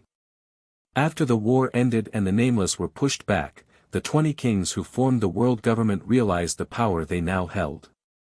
With the ancient kingdom weakened from the conflict, they turned on their former allies, using the ancient weapons for conquest instead of protection. Then they rewrote history, Luffy continued, erasing everything about the Nameless and making people think the ancient kingdom was evil. They hid the truth about the ancient weapons too, making everyone think they were just super weapons. The crew stared at their captain. This level of historical understanding was entirely unlike Luffy. The archive downloaded all that into your brain. Sanji asked incredulously. Luffy grinned, a flash of his normal self breaking through. Yeah. Pretty cool, right? Though it still kinda hurts. He rubbed his temples. Like eating too much ice cream but in my head. So what's the plan now, Captain? Jinbe asked, bringing them back to the present crisis. Luffy's expression turned serious again. The gateway on Neutral Island is active now. The archive showed me that the Nameless will try to come through again. We need to get ready. But how? Usopp asked, his legs already trembling at the thought of dimension-hopping monsters. And why us? Shouldn't the Marines and Emperors handle this? They don't know the truth, Luffy replied. And even if we told them, they'd just fight over the weapons. We need allies who'll actually help without trying to control everything. And where do we find these allies? Nami questioned. A smile spread across Luffy's face. I know exactly where. The archive showed me. He pointed southeast. There's a kingdom called Asteria. They're descendants of the ancient kingdom, though they don't even know it anymore. But they've got knowledge we need, and they've managed to stay independent from the world government. Nami checked her charts, frowning. Asteria? I don't have that on any map. It wouldn't be, Robin interjected. If it truly has connections to the ancient kingdom, the world government would have erased it from official navigation records. I can find it, Luffy said confidently. Uranus can sense it. Like how it helped me hear Neutral Island. The crew exchanged glances. This new, more focused Luffy was still taking some getting used to. Asteria it is, Nami finally agreed. Give me a heading, Captain. As Luffy guided Nami with directions that seemed to come from something beyond traditional navigation, the rest of the crew prepared for whatever lay ahead. One thing was clear, the world had changed fundamentally the moment Luffy unlocked the archive, and there was no going back. 3 days of hard sailing brought them to waters uncharted on any of Nami's maps. Strange currents pushed against the sunny, while the sky above seemed to shimmer with unusual colors at dawn and dusk. We're getting close, Luffy announced, standing at the figurehead. The waters remember the ancient kingdom. They're trying to hide Asteria. Suddenly, a thick fog rolled in from nowhere, enveloping the ship so completely that visibility dropped to mere feet. This isn't natural, Nami said, checking her weather instruments. There shouldn't be fog conditions here. It's a barrier, Luffy explained. Part of how they've stayed hidden. He closed his eyes, concentrating. The now familiar golden glow of Uranus surrounded him briefly. When he opened his eyes, he called out into the fog, "We come seeking refuge. Friends of the ancient kingdom." For several tense moments, nothing happened. Then, the fog began to part directly ahead of them, creating a narrow channel just wide enough for the Sunny to pass through. "Frankie, straight ahead," Luffy ordered. "You got it, bro." The shipwright adjusted their course to follow the opening in the fog. As they sailed forward, the fog continued parting before them, eventually revealing what lay beyond, a stunning island kingdom unlike anything they'd seen before. Asteria rose from the sea like a dream, white stone structures built into the natural landscape of the island, creating a tiered city that climbed from shore to mountain peak. Most striking was the massive tree at the island center, a behemoth that dwarfed even the largest buildings, its canopy spreading over much of the island like a protective umbrella. The tree glowed with faint bluish light, similar to what they'd seen at the gateway. "Wow!" Chopper whispered in awe. The World Tree, Robin identified it immediately. It's mentioned in ancient texts as a symbol of the connection between realms. As the Sunny approached the harbor, they saw people gathering along the shoreline. Unlike the usual fearful or hostile reception pirates typically received, these observers seemed merely curious. Their clothing was distinctive, flowing fabrics in blues, silvers, and whites, adorned with symbols similar to those found on poneglyphs. "They're not afraid of us," Usopp noted with surprise. They probably don't get many visitors through their fog barrier, Jinbe reasoned. When they docked, a welcoming party was already waiting, a group of 5 individuals who appeared to be officials of some kind, led by an older man with a silver-streaked beard and piercing blue eyes. "Welcome, bearers of the ancient gifts," the man called out as they disembarked. "Asteria has awaited your arrival for generations." Luffy stepped forward. "You knew we were coming." The man smiled kindly. "The World Tree sees many things. I am Talus, Chief Archivist of Asteria. And you must be Monkey D. Luffy, the one who carries the 3. The casual mention of the ancient weapons put the crew on alert, but Luffy remained calm. "Yeah, that's me. We need your help." Talus bowed slightly. "And you shall have it. The princess has been informed of your arrival and wishes to meet with you immediately." He glanced at the horizon with concern. "These are dangerous times. The awakening of the gateway has sent ripples throughout the world. You should not remain in the open." As if to emphasize his point, the fog barrier around the island briefly thinned, revealing the silhouette of what appeared to be a marine battleship patrolling in the distance. "They followed us?" Nami asked in alarm. "They follow the disturbance in the world's fabric," Talus corrected. "Come quickly. The palace is protected in ways the shores are not." The crew followed their guide up a winding path through the city. Everywhere they looked, Asteria revealed itself to be a place where ancient knowledge and modern life coexisted seamlessly. Buildings incorporated poneglyph-like stones as foundational elements. Children played games that Robin recognized as dating back to the Void Century. And throughout it all, branches of the World Tree extended like a network, touching nearly every structure. "This place shouldn't exist," Robin murmured to Jinbe as they walked. "The world government would have destroyed it centuries ago." "Perhaps they don't know about it," Jinbe suggested. Talus, overhearing, smiled sadly. "Oh, they know. They simply cannot find us unless we wish to be found. The World Tree's power shields Asteria from those with harmful intent." They reached the palace, a graceful structure built around the massive trunk of the World Tree rather than competing with it. Here, the blue glow was stronger, pulsing gently like a heartbeat.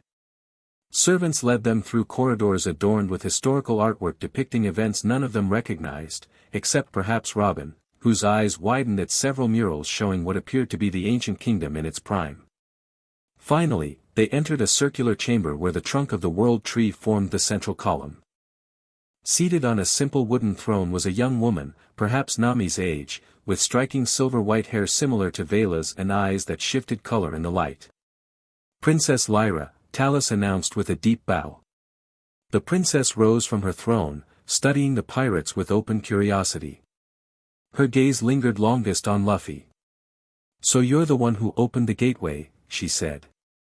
"Not an accusation, merely an observation." Luffy nodded. "I didn't mean to. We were trying to stop the Marines from drilling into it." "Intentions matter less than outcomes," Lyra replied. "The gateway is open. The nameless stir beyond.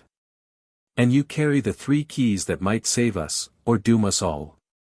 She descended from her throne platform, approaching Luffy directly. Without warning, she placed her hand over his heart. Zoro tensed, hand moving to his sword, but Luffy shook his head slightly, a signal to wait. Lyra closed her eyes, apparently sensing something. When she opened them again, concern clouded her expression. "The weapons are consuming you from within," she stated. "You haven't learned to channel them properly." "I'm fine," Luffy insisted, though the dark circles under his eyes suggested otherwise. "You will not be fine for long," the princess countered. No single vessel was meant to contain all 3 powers simultaneously. The ancient kingdom designed them to be wielded by 3 separate individuals, working in harmony. This revelation stunned the crew. "But Luffy has all 3 now," Nami pointed out. "Can they be?" "I don't know, separated again?" "Not easily," Lyra said, returning to her throne. "And perhaps not wisely, given the circumstances." The nameless seek the weapons above all else. Dividing them now could make them more vulnerable. What exactly are these nameless? Sanji asked the question on everyone's mind. We've heard they're from another dimension, but what do they want? Why are they coming here? Lyra's gaze turned to one of the chamber's murals, a disturbing image of shadowy figures consuming what appeared to be light from human forms. They hunger for what we possess naturally, the spark of consciousness, of creativity, of free will. In their realm, such things are precious and rare. Here, they exist in abundance. Her voice turned grim. They do not merely kill. They consume essence, leaving empty shells behind. A shiver ran through the group at this description. The archive on Neutral Island showed me some of this, Luffy said. But I didn't get the whole story before we had to leave. Few do, Lyra nodded. The full history was intentionally scattered, so that no single power could control all knowledge. Asteria preserves one part. Neutral Island another. There are 5 other repositories hidden throughout the world. 7 in total, Robin murmured. Like the 7 ancient types of poneglyph. Indeed, scholar of O'Hara, Lyra acknowledged Robin with respect. You understand more than most. Luffy stepped forward, his patience for historical discussion wearing thin. We need to know how to use the weapons properly. To stop these nameless things and protect my friends. The princess smiled slightly at his directness. Yes, you do. But first, you need to rest and recover. The weapon's power is damaging you more than you realize. She turned to Talus. Prepare the healing pools. Our guests will stay in the eastern wing. Before anyone could respond, the calm of the chamber was shattered by the arrival of a breathless messenger who burst through the doors. Your Highness. Ships approaching, multiple signatures. The barrier is weakening. Lyra rose immediately, all serene diplomacy replaced by decisive action. How many? Whose? At least 3 marine battleships, the messenger reported. And, something else. A ship flying the flag of the beast pirates. The crew tensed at this news. Though Kaido had been defeated years ago, his crew had reorganized under new leadership, one of his former commanders who now styled himself the new Beast King. They found us quickly, Jinbe observed grimly. Too quickly, Lyra agreed, her gaze sharp with suspicion. Something is wrong with the barrier. She turned to her archivist. Talus, take our guests to the sanctuary chambers. I must attend to our defenses. Princess, Robin interjected, we can help. Fighting is what we do best. Lyra considered this offer briefly before nodding. Very well. Roronoa Zoro, Vinsmoke Sanji, and Nico Robin, your assistance at the harbor would be welcome. The rest of you, follow Talus to safety. I'm going too, Luffy declared, but swayed slightly as he stepped forward. Chopper rushed to steady him. Luffy. Your body needs rest. Using the weapons has drained you. The little doctor is right, Lyra said firmly. You are the primary target, Straw Hat Luffy. Your presence at the harbor would only endanger everyone further. Trust your crew to handle this threat while you recover your strength. The look of frustration on Luffy's face was painful to see. He wasn't accustomed to sitting out fights, especially when his friends might be in danger. But even he couldn't deny his current weakness. Fine, he conceded reluctantly. But if things get bad, I'm coming anyway. With that compromise reached, the crew split up, Zoro, Sanji, and Robin following Princess Lyra toward the harbor, while the others accompanied Talus deeper into the palace complex. At the harbor, chaos had already erupted. The marine ships had positioned themselves in a blockade formation, while a 4th vessel, larger and more ominous, decorated with beast motifs, approached from the east. Beast pirates cooperating with marines? Robin observed with surprise. That's unexpected. Not cooperation, Lyra corrected, watching as marines and beast pirates exchanged cannon fire. Convergence of interest. Both want the weapons. Neither wants the other to have them. Harbor defenders were already mobilizing, Asterians armed with weapons that glowed with the same blue energy as the World Tree. Some took up defensive positions while others evacuated civilians from the port area. "What's the plan?" Zoro asked, hand resting on his white sword. "Defend the harbor," Lyra replied simply. "We cannot allow either faction to establish a foothold on Asteria." "Works for me," Sanji said, lighting a cigarette. "I'll take the left flank." "I'll handle the right," Zoro nodded. "I'll support the center with the princess," Robin decided. As they moved to their positions, landing craft from both marine and beast pirate ships were already approaching shore. The defenders' energy weapons fired, creating barriers that capsized some boats but not enough to stop the invasion. Zoro reached his position just as the first beast pirates made landfall, brutish figures augmented with animal features, a signature of their crew's smile fruit usage. "Been a while since I fought these guys," he muttered, drawing his swords. Without wasting motion, he launched into action, his three-sword style cutting through the first wave of attackers with precision that incapacitated rather than killed. On the opposite side, Sanji confronted a contingent of marines, his legs blazing with his signature flame technique. "Sorry about this," he called as he sent 3 marines flying with a spinning kick. "Nothing personal." In the center, Robin used her devil fruit ability to tremendous effect, sprouting arms to disarm attackers while Lyra demonstrated her own combat prowess, movements that seemed to harness the blue energy of the World Tree into focused attacks. For several minutes, the defense held firm. But then a massive impact shook the harbor as something enormous leaped from the beast pirate's ship, landing with enough force to crack the stone pier. A hulking figure rose to its full height, easily 12 feet tall, combining human and rhinoceros features in a grotesque but powerful form. His skin was gray and thick like armor, a single horn protruding from his forehead. "Straw hats," the Rhino Man bellowed. "Where is Monkey D. Luffy? Where are the ancient weapons?" "Commander Gorn," Lyra identified him quietly to Robin. "One of the new Beast King's top officers. Extremely dangerous."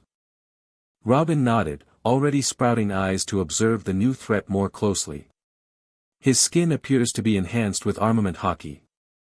Conventional attacks might not work." Commander Gorn snorted angrily, pawing the ground like the animal whose traits he embodied. "I smell him. Straw Hat is on this island." He fixed his gaze directly on Robin. "You. Nico Robin. Tell me where your captain hides, or I start breaking things, starting with your bones." Robin met his gaze coolly. "You're welcome to try." With surprising speed for his size, Gorn charged. Robin crossed her arms, preparing her defense, but Lyra stepped forward first. "Asteria is under my protection," the princess declared, her hands glowing with blue energy. She made a swift motion, and roots burst from the ground beneath Gorn's feet, attempting to entangle him. The beast pirate commander merely laughed, his tremendous strength snapping the roots as he continued his charge. "Plant tricks won't stop me, little princess." Just before he reached them, a black blur intercepted his path. Zoro stood between Gorn and the women, 2 swords crossed to block the Rhino Man's horn thrust. "Your fight is with all of us," the swordsman growled, muscles straining against the immense force of Gorn's charge. Sanji appeared a moment later, delivering a blazing kick to Gorn's side that finally halted his momentum. "Ladies shouldn't have to deal with brutes like you." The commander staggered back, surprised by the power of their combined defense. His surprise quickly turned to rage. "Fine. I'll crush you first, then find Straw Hat myself." Gorn slammed his fists together, his entire body suddenly covered in the black sheen of advanced armament hockey. Beast King form. His already impressive musculature bulged further, the horn on his head growing longer and sharper. With a roar that shook the harbor, he launched into a berserker assault. Zoro and Sanji fought in perfect tandem, years of combat together. Despite their persistent rivalry, making them function like a single warrior with complementary skills. Where Zoro blocked, Sanji attacked. When Sanji needed to retreat, Zoro pressed forward. Robin and Lyra focused on containing the rest of the invasion force, preventing reinforcements from interfering with the duel against Gorn. His devil fruit seems to be an ancient Zoan type, Robin observed as she fought. Rhino fruit, perhaps. Worse, Lyra replied, firing blasts of blue energy from her palms that repelled a group of marines. It's artificially enhanced with knowledge stolen from Asteria decades ago. His power nullifies other devil fruit abilities when he's in direct contact with the user. This information made Robin's eyes widen. Zoro. Sanji. Don't let him touch you directly, she called out in warning. The warning came just as Gorn managed to catch Sanji's leg during a kick attempt. Immediately, Sanji felt his diable jam flames extinguish, his strength suddenly diminished. Got you. Gorn grinned cruelly, tightening his grip. Zoro responded instantly, slashing at Gorn's arm with all three swords. Three-sword style, Dragon Twister.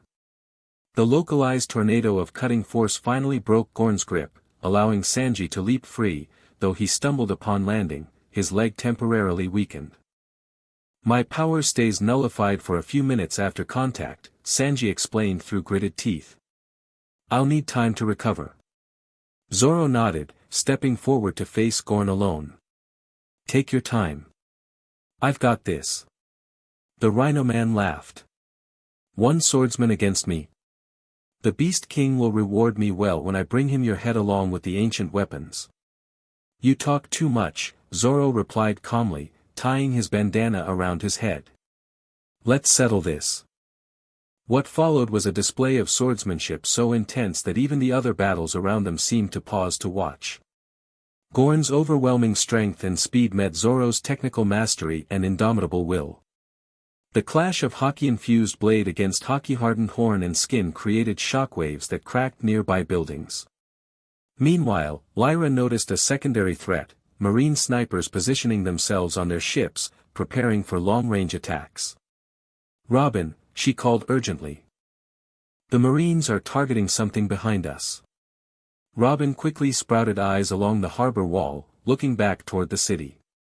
What she saw alarmed her. Luffy, accompanied by Chopper in his guard point form, was making his way down toward the battle.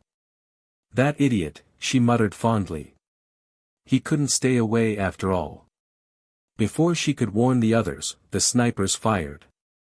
Not normal bullets, but specialized ammunition that glowed with an eerie purple light. Seastone trackers. Lyra recognized them immediately. They're trying to tag him. Robin reacted instantly, sprouting a wall of arms to intercept the projectiles. She caught most, but one got through, heading directly for Luffy. What happened next surprised everyone. Luffy sensed the incoming threat and his body automatically responded with a flash of golden Uranus energy, deflecting the tracker bullet without him even seeming to consciously control it. The weapons are protecting him, Lyra murmured in awe. They've never done that before for any wielder. This defensive display caught Gorn's attention. Breaking off his duel with Zoro, the beast pirate commander turned toward Luffy, his eyes gleaming with predatory focus. Straw Hat, he bellowed, charging past defenders with unstoppable momentum. Zoro tried to intercept, but Gorn's Beast King form gave him unexpected bursts of speed. He closed the distance to Luffy in seconds, his horn lowered for a killing thrust. Chopper shifted to heavy point, attempting to block the charge, but was batted aside by Gorn's massive arm. Just as the commander reached striking distance, Luffy finally showed why he was considered one of the most dangerous pirates in the world, even in his weakened state. Without apparent effort, he sidestepped the charge at the last possible instant, one hand grabbing Gorn's horn as he passed. Using the Rhino Man's own momentum, Luffy redirected him into a nearby wall with a sickening crash. The stone cracked from the impact, but Gorn quickly struggled back to his feet, enraged but also wary now. You don't look so tough, Gorn snarled, though his eyes told a different story. Where's the power everyone's so afraid of? Luffy stood calmly, his straw hat shadowing his eyes. I don't need the ancient weapons to deal with you. As if to prove his point, he vanished from view, reappearing instantly behind Goran with his fist already in motion. The punch connected with enough force to send the massive commander staggering forward. Advanced observation and armament hockey, Lyra commented, watching the fight with professional interest. He truly is Roger's heir. Goran recovered quickly, roaring in frustration. My power nullifies devil fruits. You can't use your rubber abilities against me. Luffy's response was a small smile. Don't need those either. What followed was a masterclass in pure hockey combat. Luffy moved with fluid precision, each strike precisely targeted at Goran's weakest points. The commander's size and strength meant nothing against Luffy's superior speed and skill. Within minutes, Goran was on the defensive, his Beast King form faltering under the sustained assault. A final, hockey-infused punch to his midsection folded the massive pirate in half, sending him crashing to his knees. Impossible, Goran wheezed, blood trickling from his mouth. You're supposed to be weakened. The report said the weapons were consuming your strength.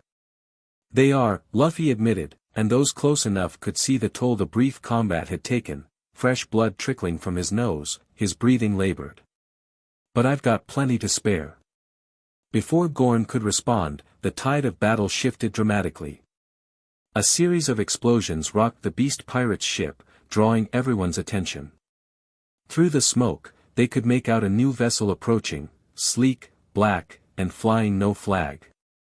Reinforcements? Sanji asked, rejoining the group now that his powers had returned. Lyra's expression darkened. No. Something worse. The black ship deployed smaller vessels that skimmed across the water's surface at incredible speed. Their occupants wore distinctive armor, black with red visors that completely hid their faces. CP-0, Robin identified them immediately. The world government's most elite agents. The harbor erupted into three-way combat as CP-0 agents engaged both the beast pirates and the marines, demonstrating fighting prowess that outclassed nearly everyone on the battlefield. They're not here to capture us, Zoro realized, watching their tactics.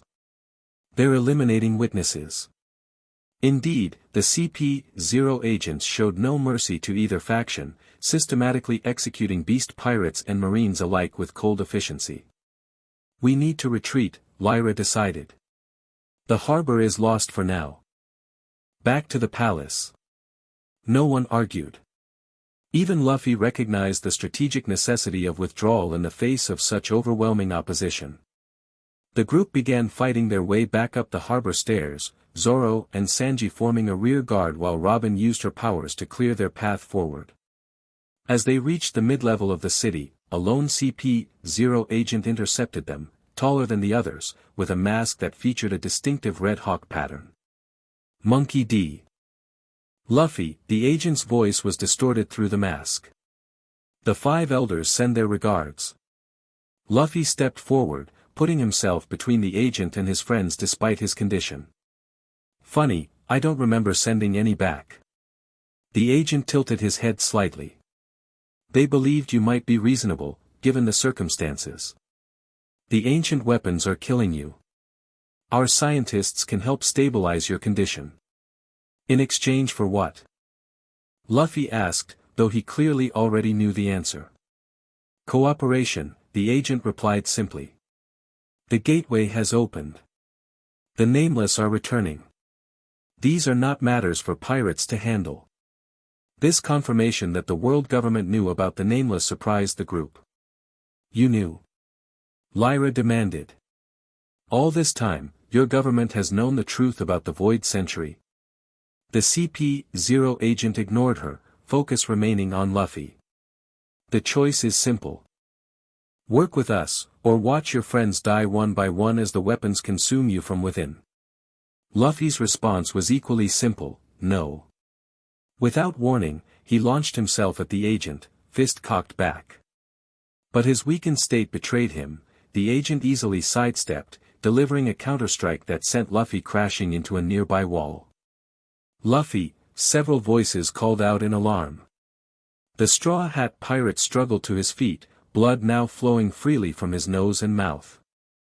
The golden glow of Uranus flickered around him, unstable.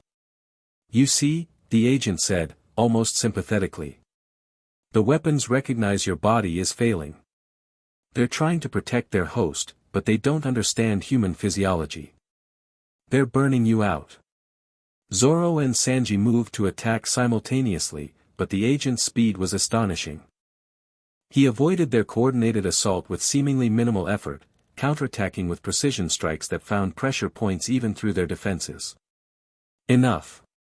Lyra shouted, stepping forward with her hands raised. Blue energy gathered between her palms, coalescing into a sphere of power. "You will not take him." The princess hurled the energy sphere at the agent, who raised an arm to block. To his evident surprise, the energy passed through his defense, enveloping him in blue light that momentarily paralyzed his movements. "What is this?" he demanded, struggling against the effect. "The true power of Asteria," Lyra replied. "The world government didn't steal all our secrets." Taking advantage of the agent's immobility, Robin crossed her arms. Clutch! Arms sprouted from the agent's body, bending him backward in her signature submission hold. However, the CP-0 operative's training was beyond even Robin's experienced technique. With a demonstration of inhuman flexibility, he somehow slipped her grip, the paralysis effect already fading. "Impressive," he acknowledged. "But futile." Before he could resume his attack, the ground beneath them trembled violently. Unlike the controlled tremors from Gorn's impacts, this felt fundamentally wrong, as if reality itself was shuddering. "The gateway," Luffy gasped, straightening up with renewed urgency. "Something's happening." Even the CP-0 agent paused, head tilted as if receiving information through an unseen communication device. "Impossible." The time frame was miscalculated. Lyra's face had gone pale. "The world tree feels it too. The barrier between worlds is thinning faster than predicted." For a brief moment, combat was forgotten as both sides processed this development. Then the agent made a swift decision. "This changes priorities. Straw Hat, you have 48 hours to reconsider the world government's offer. After that, you become a liability rather than an asset." With that ominous declaration, he threw down a smoke bomb and vanished. "We need to get to the world tree's heart," Lyra said urgently. "Now." No one questioned her. They quickly rejoined the rest of the crew, who had defied orders to stay in the sanctuary and were already heading toward them, guided by Luffy's Viva card in Nami's possession. Together, they rushed through the increasingly panicked city toward the massive trunk of the world tree at its center. The heart of the world tree was a vast chamber hollowed out within the living trunk itself. Unlike man-made structures, everything here was organic, walls of living wood pulsing with blue energy, floor a mosaic of roots that seemed to rearrange subtly with each step. Above them, the ceiling opened to the interior of the tree, stretching up hundreds of feet in a dizzying vertical tunnel where branches grew inward rather than outward. At the chamber's center stood a pool of crystalline water that glowed with the same blue energy that pervaded the tree. Talus and other Asterian officials were already there, their expressions grave. "Princess, the readings are unprecedented," Talus reported immediately. "The gateway on Neutral Island has fully activated, and the ripples are affecting all 7 nodes, including our own." "Show me," Lyra commanded. Talus gestured to the pool, which suddenly shifted from showing calm blue depths to displaying what appeared to be a 3-dimensional map of the world. 7 points glowed brightly, 1 at Neutral Island, 1 at their current location, and 5 others scattered across the globe. Between them, lines of energy pulsed, forming a complex network. "The ancient defense system," Robin breathed, recognizing the pattern from her research. Luffy stepped forward, drawn to the display. As he approached, the map reacted to his presence, the points glowing more intensely. "The weapons recognize the network," Lyra explained. "They were designed to work with it, to maintain the barriers between worlds." "But something's wrong," Luffy said, not a question but a statement. He could feel it through Uranus's connection, a disturbance in the pattern. Yes, Talus confirmed grimly. The gateway opened prematurely, before the other nodes were ready. The system is unbalanced, creating weaknesses in the barrier. The map shifted again, now showing distortions around each of the 7 points, tiers in reality itself. Most were small, but the one at Neutral Island was growing visibly. How long? Jinbe asked the critical question. At current rates of deterioration, Talus calculated, the first major breach will occur within 5 days. Once that happens, the Nameless will have access to our world again for the first time in 8 centuries. Can we stop it? Nami asked. Not stop, Lyra corrected. Redirect and contain. That was the original purpose of the ancient weapons, not to seal the breach permanently, which proved impossible, but to control where and when it occurred. Like releasing pressure from a volcano to prevent a bigger eruption, Usopp suggested, drawing on his knowledge from his time on Boyne Archipelago. Precisely, Talus nodded. The ancient kingdom learned that complete separation between realms was unsustainable. The pressure would build until catastrophic ruptures occurred randomly. Instead, they created a controlled system, the 7 nodes and the weapons to manage them. So what went wrong during the Void Century? Frankie asked. Why did everything fall apart?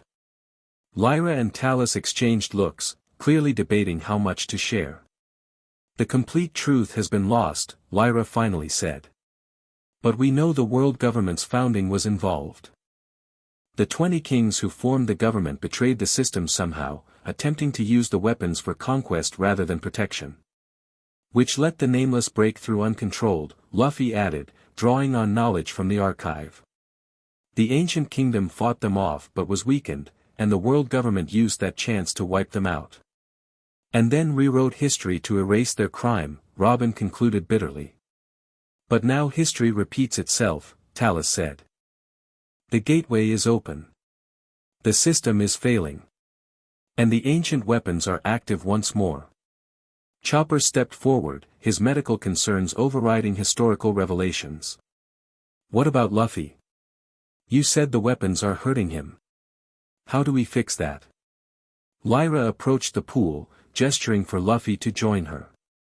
The healing pool can temporarily stabilize the energies within you. It cannot solve the underlying problem, no single person was meant to wield all 3 weapons, but it can buy us time. Luffy looked skeptical but nodded. How does it work? Simply enter the pool, Lyra instructed. The water comes from the world tree's roots, which tap into the same energy network as the weapons themselves. Without further hesitation, Luffy stepped into the glowing water. Immediately, the blue energy surged around him, meeting and mingling with the gold, green, and blue auras of the 3 weapons he carried. For a moment, the conflicting energies seemed to fight each other, causing Luffy to grimace in pain. Relax, Lyra urged. Don't resist. Let the energies find their balance. Luffy took a deep breath and closed his eyes. Gradually, the chaotic swirl of colors stabilized, forming distinct layers around his body that pulsed in rhythmic harmony rather than conflict. The effect on Luffy was immediately visible. Color returned to his face, the constant slight tremor in his hands stilled, and the blood that had been trickling from his nose stopped flowing. It's working, Chopper observed with relief. His vitals are stabilizing. After several minutes, Luffy opened his eyes, looking refreshed and stronger than he had since acquiring all 3 weapons. That's better, he said, stepping out of the pool. Though water dripped from his clothes, he wasn't soaking wet as expected, the energy had somehow replaced much of the physical liquid. The relief is temporary, Lyra cautioned. Perhaps a few days at most. The fundamental problem remains, your body is not designed to channel so much power. Then we need to work fast, Luffy declared with renewed determination. We need to fix the gateway problem before these weapons burn me out. It's not that simple, Talus interjected. Controlling the gateway requires all 7 nodes to be activated in precise sequence. Most have been dormant for centuries, their locations protected by various guardians. Like Vela, Robin realized. She called herself the last guardian at Neutral Island. Vela of the silver hair, Talus confirmed with evident recognition. Guardian of the Gateway. If she has revealed herself, the situation is indeed dire. So we need to visit all 7 places? Frankie asked. That could take months. We don't have months, Lyra said grimly, indicating the map where the tears were visibly growing. We have days. Then we split up, Luffy decided promptly. My crew can activate some nodes while I handle the others. Talus shook his head. Impossible. Only the wielder of the weapons can activate the nodes. That's you, Straw Hat. How am I supposed to reach 7 places around the world in 5 days? Luffy demanded in frustration. You only need to reach 5, Lyra corrected. Neutral Island is already active, and Asteria. She turned to Talus. We can activate our node now, can't we? The archivist hesitated. It's possible. But activating without synchronization could accelerate the deterioration elsewhere. It's a risk we must take, Lyra decided. She turned back to Luffy. We'll activate Asteria's node. That leaves 5 you must reach personally. Even 5 is impossible in the time we have, Nami pointed out, studying the world map. They're scattered across all the blues. Unless. Robin's eyes widened with sudden insight. The ancient kingdom must have faced this same problem. They wouldn't design a system that couldn't be used in emergencies. Lyra smiled approvingly. Correct, Scholar of O'Hara. There is a way to travel between nodes almost instantly, using the world trees. Each node has a world tree. Brooke asked. Or something equivalent, a connection point to the network, Talus explained. With the proper activation sequence, these points become doorways of a sort. Like the calm belts between seas, but instant, Robin elaborated. Passages that fold space itself. Luffy grinned broadly. Now we're talking. Magic mystery tree doorways. It's not quite that simple, Lyra cautioned. The passages haven't been used in centuries. We don't know if they're still fully functional. And they can only be opened by someone with intimate knowledge of the system, a guardian like Vela, or someone with all 3 ancient weapons, Luffy finished. Like me. Precisely, Lyra nodded. But there's a complication. Using the weapons to open these passages will accelerate the toll on your body. Each activation could significantly reduce the time you have before the weapon's energy overwhelms you completely. The gravity of the situation settled over the group. They faced an impossible choice: risk Luffy's life to save the world, or protect their captain and watch as reality itself was torn apart by invading entities. How long would I have? Luffy asked quietly. If I use the passages to reach all 5 remaining nodes. Lyra and Talus exchanged troubled glances. Based on the readings from the healing pool, Talus finally answered, and accounting for the energy expenditure required, perhaps 2 weeks. 3 at most. Before what? Nami demanded. Before he gets sick. Before he needs more healing. Before the weapons consume him entirely, Lyra replied softly. Before there is nothing left of Monkey D. Luffy except a vessel for ancient power. Silence fell over the chamber as the crew processed this devastating prognosis. There has to be another way, Chopper insisted, tears forming in his eyes.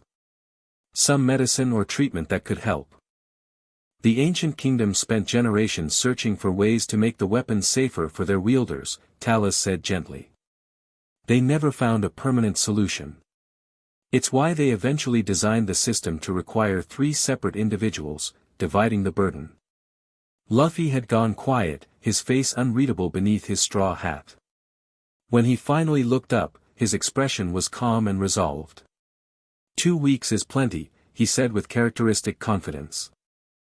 We'll activate all the nodes, stop the Nameless, and figure out how to fix the weapon problem after. Luffy. Nami protested. You can't just, it's decided, he cut her off, his tone leaving no room for argument. We've faced worse odds before. The crew wanted to object, it was visible on their faces, but they also recognized the look in their captain's eyes. Once Monkey D. Luffy made a decision about protecting people, no force in the world could dissuade him. What about the world government and beast pirates? Sanji asked, changing tactics. They'll be hunting us every step of the way. Not to mention the emperors, Jinbe added. They still seek the ancient weapons. Let them come, Luffy said simply. We don't have time to worry about them. Lyra watched this exchange with growing respect. Your conviction is admirable, Straw Hat. Perhaps the weapons chose correctly after all. She turned to Talus. Prepare the Asterian node for activation. And send word to our allies, the Nameless return. The archivist bowed and exited swiftly, taking several officials with him. Once they were alone with just the Straw Hats, Lyra's diplomatic facade softened slightly. There is one other possibility I haven't mentioned. A rumor, nothing more. All eyes turned to her with renewed hope. The original wielders, the first 3 individuals to use the ancient weapons during the early days of the ancient kingdom, reportedly found a way to share the burden, to channel the weapon's power without being consumed by it. How? Robin asked eagerly. The records are fragmented, Lyra admitted. But they speak of a ritual or process called the harmony.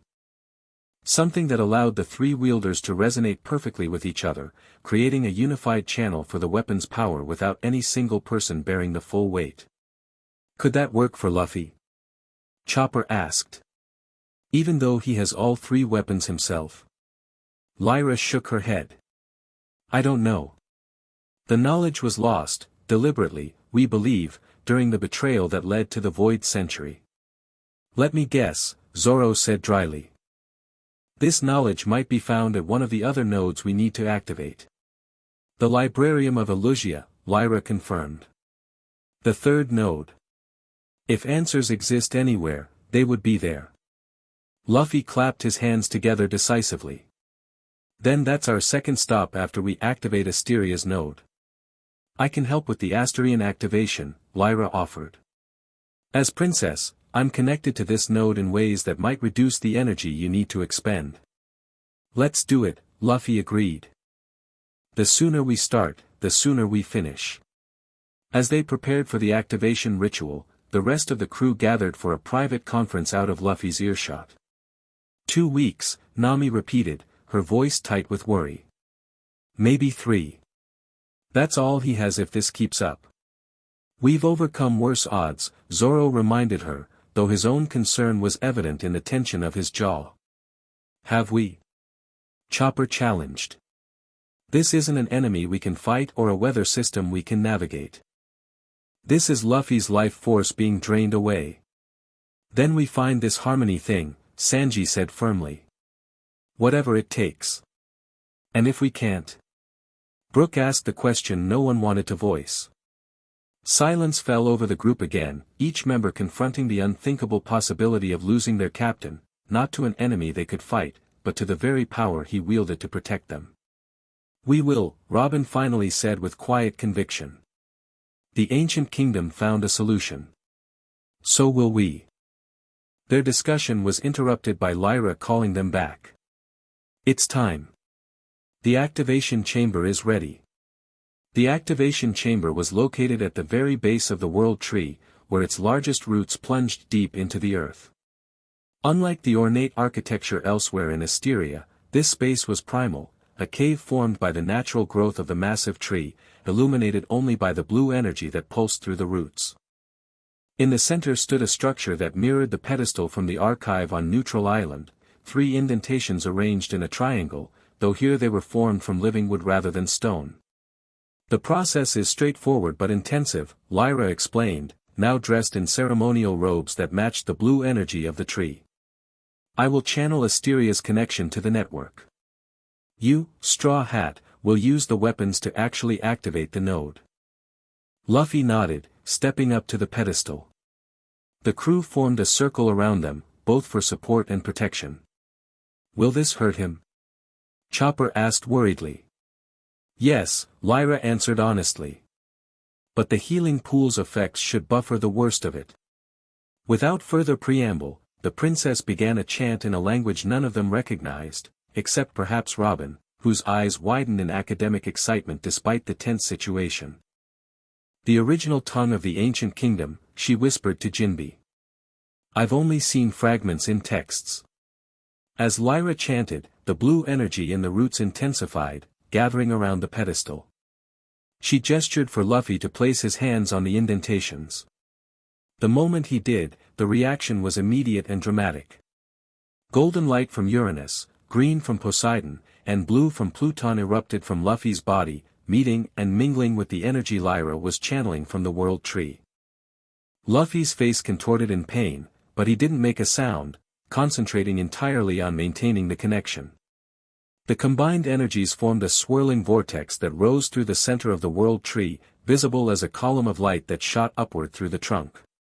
Outside, the citizens of Asteria watched in awe as their World Tree blazed with power, its entire structure illuminated from within. The blue glow spread to every branch, every leaf, until the tree resembled a massive, luminous beacon. In the activation chamber, the process reached its crescendo. The pedestal itself began to transform, the wood reshaping to form intricate patterns that mapped the entire network of nodes. Each of the 7 points glowed, with Neutral Island and now Asteria burning brightest. With a final surge of energy that shook the entire island, the activation completed.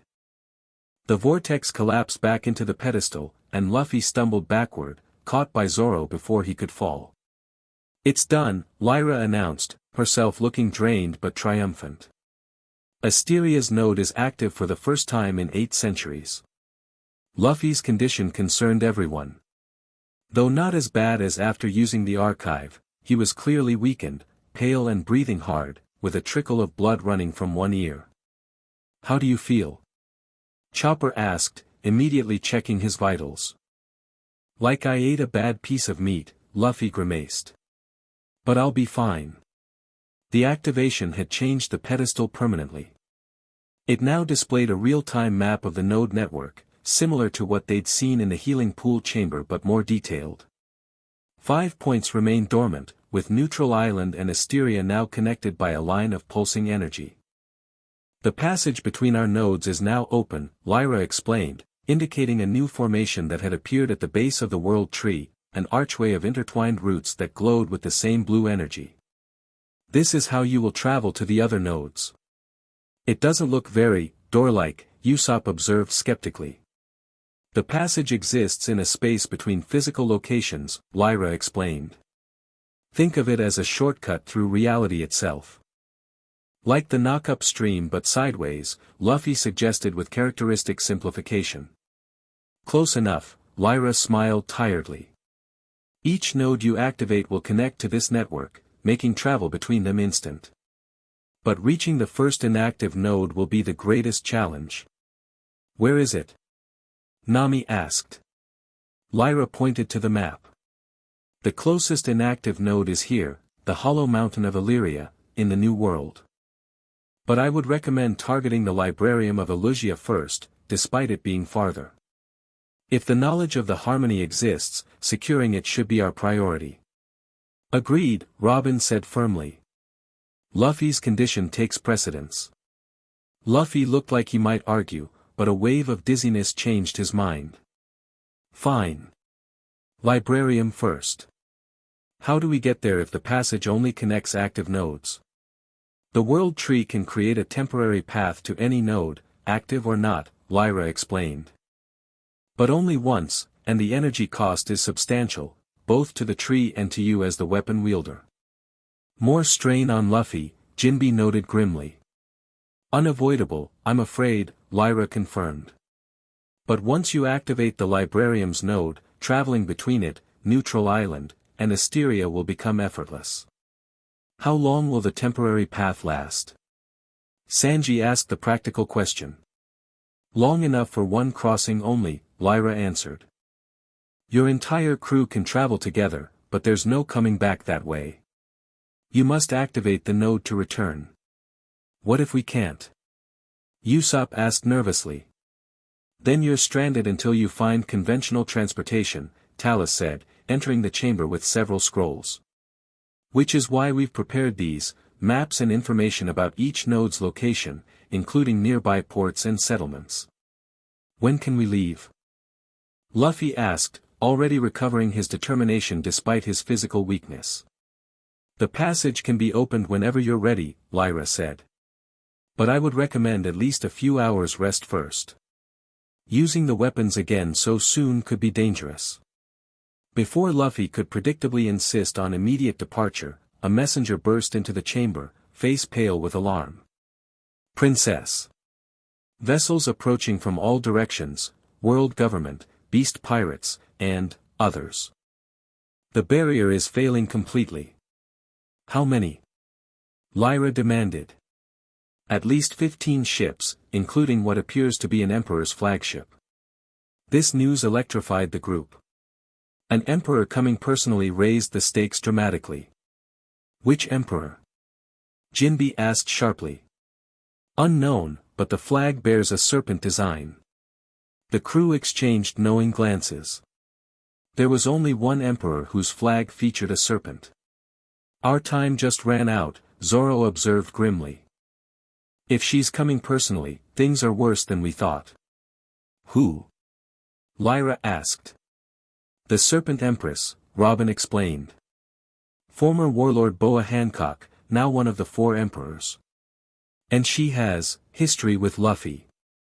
Complicated history, Nami added with significant emphasis. We need to leave now, Luffy decided, pushing himself to his feet despite Chopper's protests. If Hancock is coming with a fleet, something big is happening. But your condition, Chopper began. Doesn't matter, Luffy cut him off. We can't fight an emperor, the world government, and beast pirates while protecting Asteria. Our best move is to activate the next node. No one could argue with his logic, though concern for his health remained evident on every face. Very well, Lyra conceded. We'll open the passage immediately. Talus, begin evacuation procedures for the coastal settlements. The archivist hurried away to carry out her orders, while the princess turned her attention to the glowing archway of roots. I can sustain the passage for approximately 30 seconds, she explained. Everyone must cross in that time. Once on the other side, you'll find yourselves at the edge of the librarium. The node is at its center. What about you? Luffy asked. Won't you be in danger when they attack? Lyra smiled sadly. Asteria has survived for centuries in secret. We have defenses beyond the barrier. Focus on your mission, Straw Hat, the fate of all worlds depends on it. With solemn nods, the crew gathered their minimal belongings and prepared to depart. Lyra placed her hands on the archway, channeling the blue energy of the world tree into the structure. Straw Hat, she called to Luffy. You must contribute the weapon's energy to complete the connection. Taking a deep breath, Luffy placed his hands beside hers on the archway. Once again, the 3-colored energies flowed from him, merging with the blue glow of the tree. The space within the arch shimmered and distorted, showing glimpses of somewhere else, stone walls lined with countless books, illuminated by an unfamiliar golden light. Go now. Lyra commanded as sweat beaded on her forehead from the effort. We cannot maintain this long. One by one, the crew members leaped through the portal, Zoro first, then Sanji, Robin, Chopper, Nami, Usopp, Brook, Frankie, and Jinbe.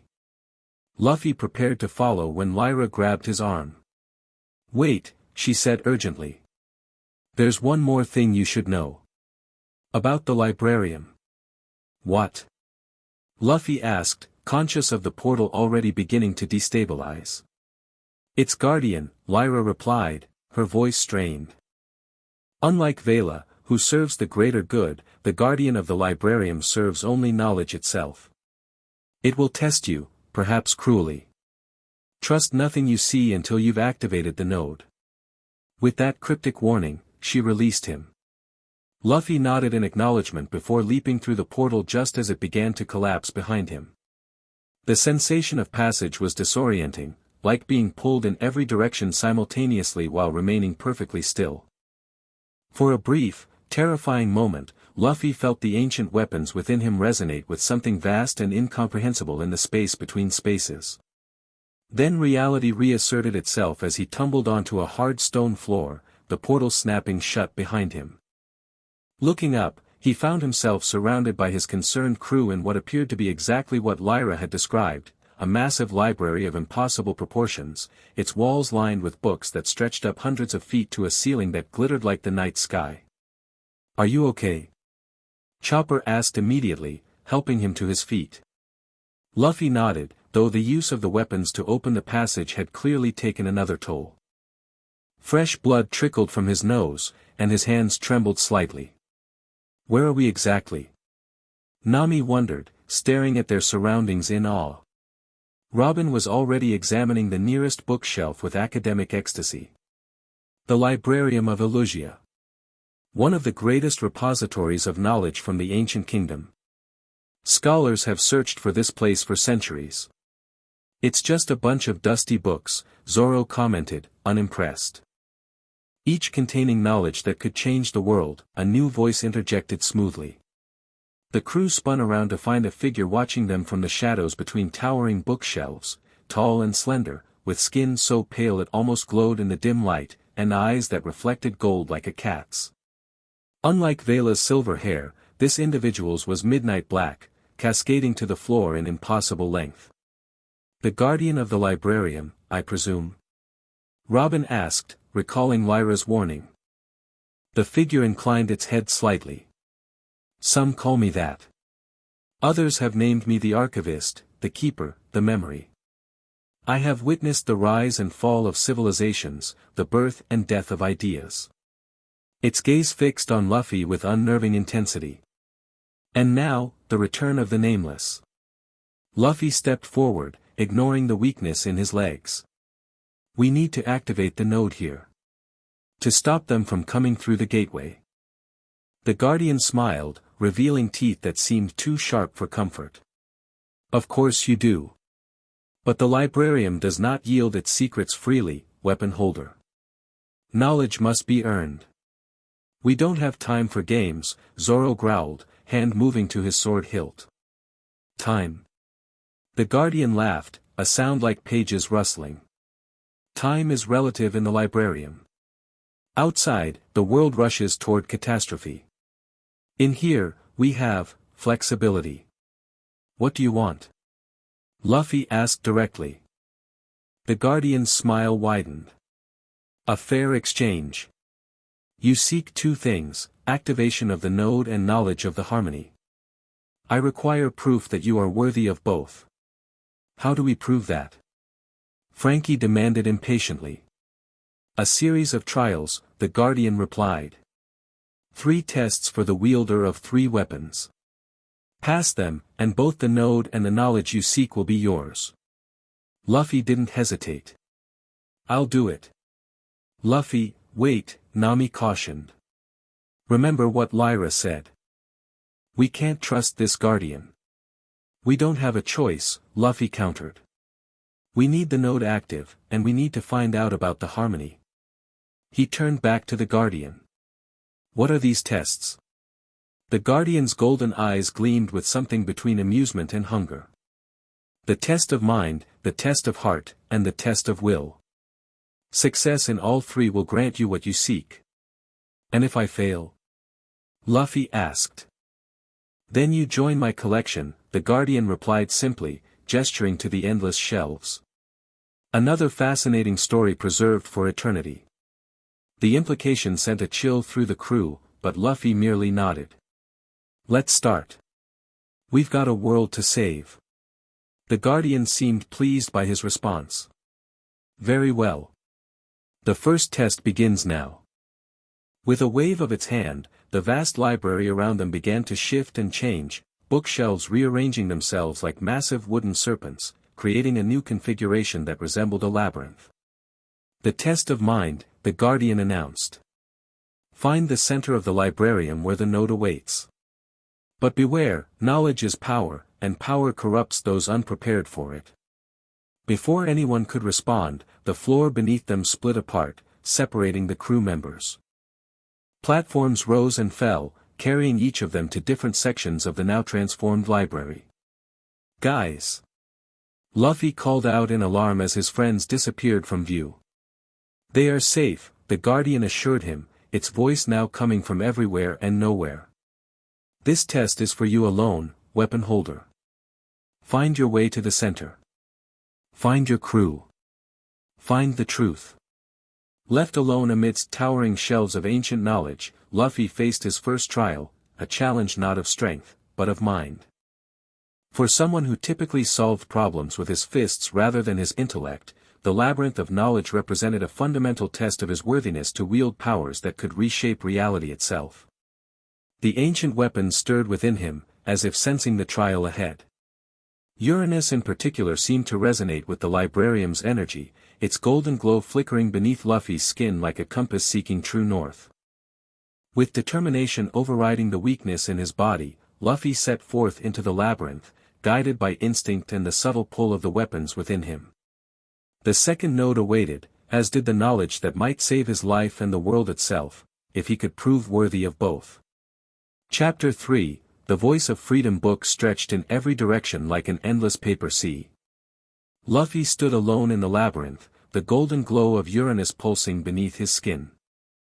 The Guardian's first test, the test of mind, had separated him from his crew, and now he faced a maze of knowledge that seemed designed specifically to challenge someone who preferred punching problems to puzzling through them.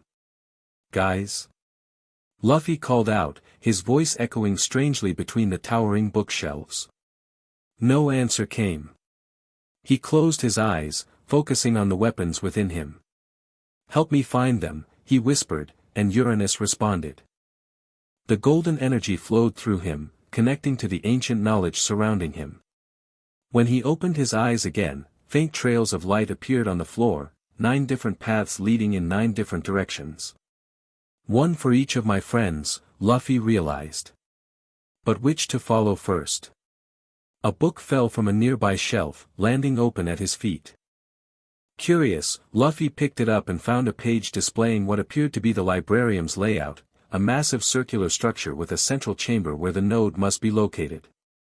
Thanks, he said, unsure if the book had fallen by chance or design. Either way, he now had direction. Luffy moved quickly through the maze, following the golden trail that felt strongest, Zoro's, he somehow knew. The swordsman would be most capable of handling himself if trouble found him first.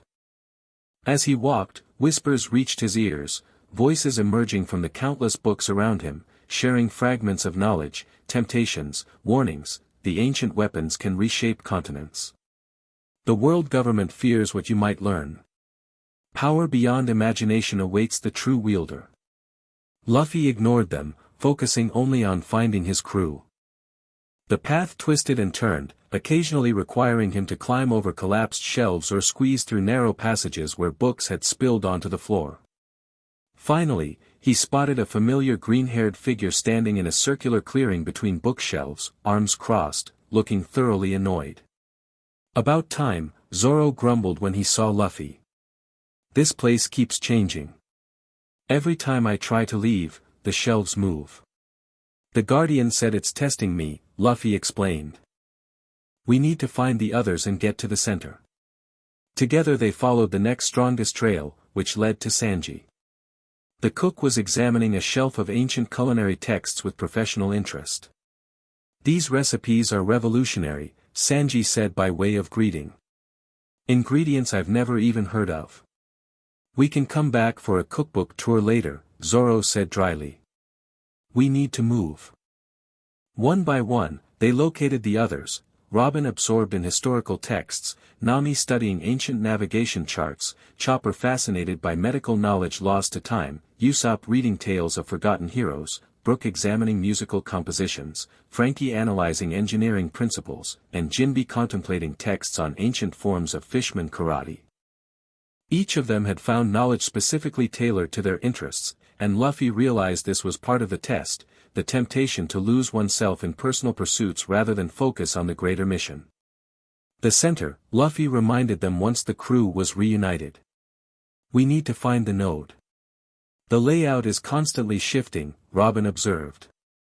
Conventional navigation won't work. Luffy nodded, then placed his hand against the nearest bookshelf. But the librarium itself knows the way. He closed his eyes again, calling upon Uranus more deeply. This time, the connection was different. Instead of just sensing paths, he could feel the entire structure of the building as if it were an extension of himself. The countless books, the shifting shelves, the hidden pathways, all became clear in his mind. This way, he said with newfound certainty, leading them through a previously invisible passage that appeared when he approached. As they traveled deeper into the librarium, the architecture grew more impressive, soaring arches, intricate mosaics depicting historical events, and strange mechanical devices that whirred and clicked as they passed. The very air felt charged with ancient power. Luffy, Chopper said quietly, noticing fresh blood trickling from his captain's ear. You need to rest. Using Uranus like this is making your condition worse. Luffy wiped away the blood without comment. He couldn't afford to rest, not with the fate of the world hanging in the balance and his own time running short. They reached what appeared to be the final passage to the central chamber, a long corridor lined with mirrors instead of bookshelves. As they entered, the Guardian's voice echoed around them. You've navigated the labyrinth well, weapon holder. But knowledge without understanding is worthless. Behold the test of heart. The mirrors activated, each one displaying a different scene, moments from their pasts, both joyful and painful. Luffy saw Ace's death, the separation at Sabaody, countless battles and triumphs. But more disturbing were the mirrors showing possible futures, visions of what might happen if the Nameless broke through, if the weapons consumed him completely, if he failed. Don't look, Robin warned, recognizing the psychological attack. These are manipulations. But Luffy stepped closer to one particular mirror, drawn to its vision, himself as Pirate King, but cold and calculating, using the ancient weapons to rule with absolute power, his crew serving as mere lieutenants rather than equals.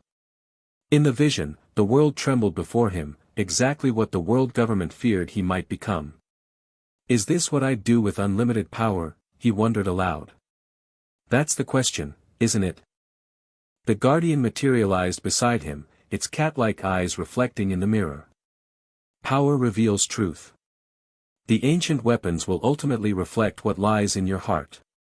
Luffy stared at his reflection, at the cold-eyed conqueror he might become. Then he grinned and tapped the mirror with his knuckle. Nah. That's not me. You're certain? The Guardian challenged. Many have claimed the same, only to be corrupted once power was truly in their grasp. I don't want to rule anything, Luffy replied simply. Being Pirate King isn't about controlling people. It's about being the freest person in the world. He turned to his crew, who watched him with unwavering trust. And I'm already free because I have them. The Guardian's expression remained neutral, but the mirrors suddenly shattered, the glass dissolving into dust that swirled away. The test of heart is complete, it announced. One trial remains. The corridor ahead opened into the central chamber they'd been seeking, a vast circular room with a domed ceiling that displayed a perfect replica of the night sky. In the center stood a pedestal similar to those they'd seen at Neutral Island and Asteria, but this one was crafted from what appeared to be solid gold, inlaid with countless tiny symbols. The node, Robin breathed. We've found it. But before they could approach, the floor around the pedestal erupted with dark energy, not the familiar blue of the World Tree or the gold of Uranus, but something sickly and wrong, like oil that somehow absorbed light rather than reflected it. From this darkness emerged humanoid figures, 9 of them, each a perfect shadow copy of a Straw Hat crew member. The test of will, the Guardian's voice echoed throughout the chamber. Defeat your own darkness to prove your worthiness. The shadow duplicates attacked without warning. Shadow Zoro wielding black versions of his three swords, Shadow Sanji launching kicks wreathed in dark flame, Shadow Robin sprouting arms of pure darkness. They have all our abilities. Usopp cried as he dodged an attack from his own duplicate. But they're not us, Luffy replied, facing his shadow self. Unlike the others, Shadow Luffy glowed with corrupt versions of the ancient weapon energies, sickly green, tainted blue, and poisonous gold. The battle that followed pushed each Straw Hat to their limits. The shadow duplicates knew all their techniques, all their strategies, all their weaknesses. Worse, they fought with a ruthless efficiency that the real crew, with their moral codes and care for each other, couldn't match. Luffy struggled most of all. Each use of the weapon's power to counter his duplicate's attacks drained him further, blood now flowing freely from his nose and ears. His shadow self showed no such limitations, growing stronger as Luffy weakened. You can't win, Shadow Luffy taunted, its voice a distorted version of his own. The weapons are consuming you. Surrender to them. Let them take control. Never, Luffy gasped, stumbling back from a particularly vicious attack. Around him, his crew battled desperately against their own shadows. Zoro's blades clashed against dark steel in a whirlwind of swordsmanship. Sanji's flaming kicks met their dark counterparts in midair. Robin struggled against shadow arms that threatened to overwhelm her defenses. They were losing. Luffy fell to one knee, his body reaching its limits. The shadow versions pressed their advantage, driving the real crew members back toward the chamber walls, away from each other, away from Luffy. The test of will reveals the truth, the Guardian observed from the sidelines. You cannot defeat your own darkness alone. Something in those words triggered a realization in Luffy's mind. Not alone. He looked at his struggling crew, each fighting their personal battle, isolated from the others. Everyone, he shouted. Switch opponents. The crew reacted instantly to their captain's command, years of trust overriding the chaos of battle. Zoro spun away from his shadow self to engage Shadow Sanji. Nami turned her climate attacks on Shadow Usopp. Brook's sword found Shadow Chopper. The shadow duplicates faltered, suddenly facing unexpected fighting styles and abilities. They know how we fight ourselves, Luffy explained as he intercepted Shadow Zoro, blocking its swords with hockey-infused arms. But they don't know how we fight each other. The tide turned rapidly. The Straw Hats had spent years fighting alongside each other, intimately familiar with each other's capabilities. They adapted seamlessly to Luffy's strategy, covering weaknesses, exploiting openings, functioning as the perfectly synchronized crew they were. One by one, the shadow duplicates dissolved back into darkness, all except Shadow Luffy, which grew more desperate and dangerous as its companions fell. You still can't defeat yourself, it snarled, unleashing a corrupted version of all three weapons simultaneously. The chamber shook with destructive energy that the real Luffy, in his weakened state, couldn't hope to counter. He doesn't have to, Zoro said, stepping to Luffy's side, swords ready. Because he has us, Sanji added, taking position on Luffy's other side. The entire crew formed a circle around their captain, facing the shadow duplicate together. The weapons chose Luffy, Robin stated calmly. Not because he's the strongest. But because he never fights alone, Nami finished. Shadow Luffy howled in rage, launching a final desperate attack against them all. But the crew moved as one, each contributing to a perfect defense that created an opening for Luffy. With his remaining strength, he charged forward, fist cocked back. Gum gum. The familiar words took on new meaning as gold, blue, and green energy spiraled around his arm, not controlling him but responding to his will. King Kong Gun. The impact was cataclysmic. Shadow Luffy shattered like glass, the corrupted energy dispersing into nothing. As the final echo of the impact faded, the chamber fell silent except for the heavy breathing of the exhausted crew. Well done, the Guardian said, materializing beside the central pedestal. All three tests completed. The test of mind showed you could find your way through confusion. The test of heart proved your resistance to corruption.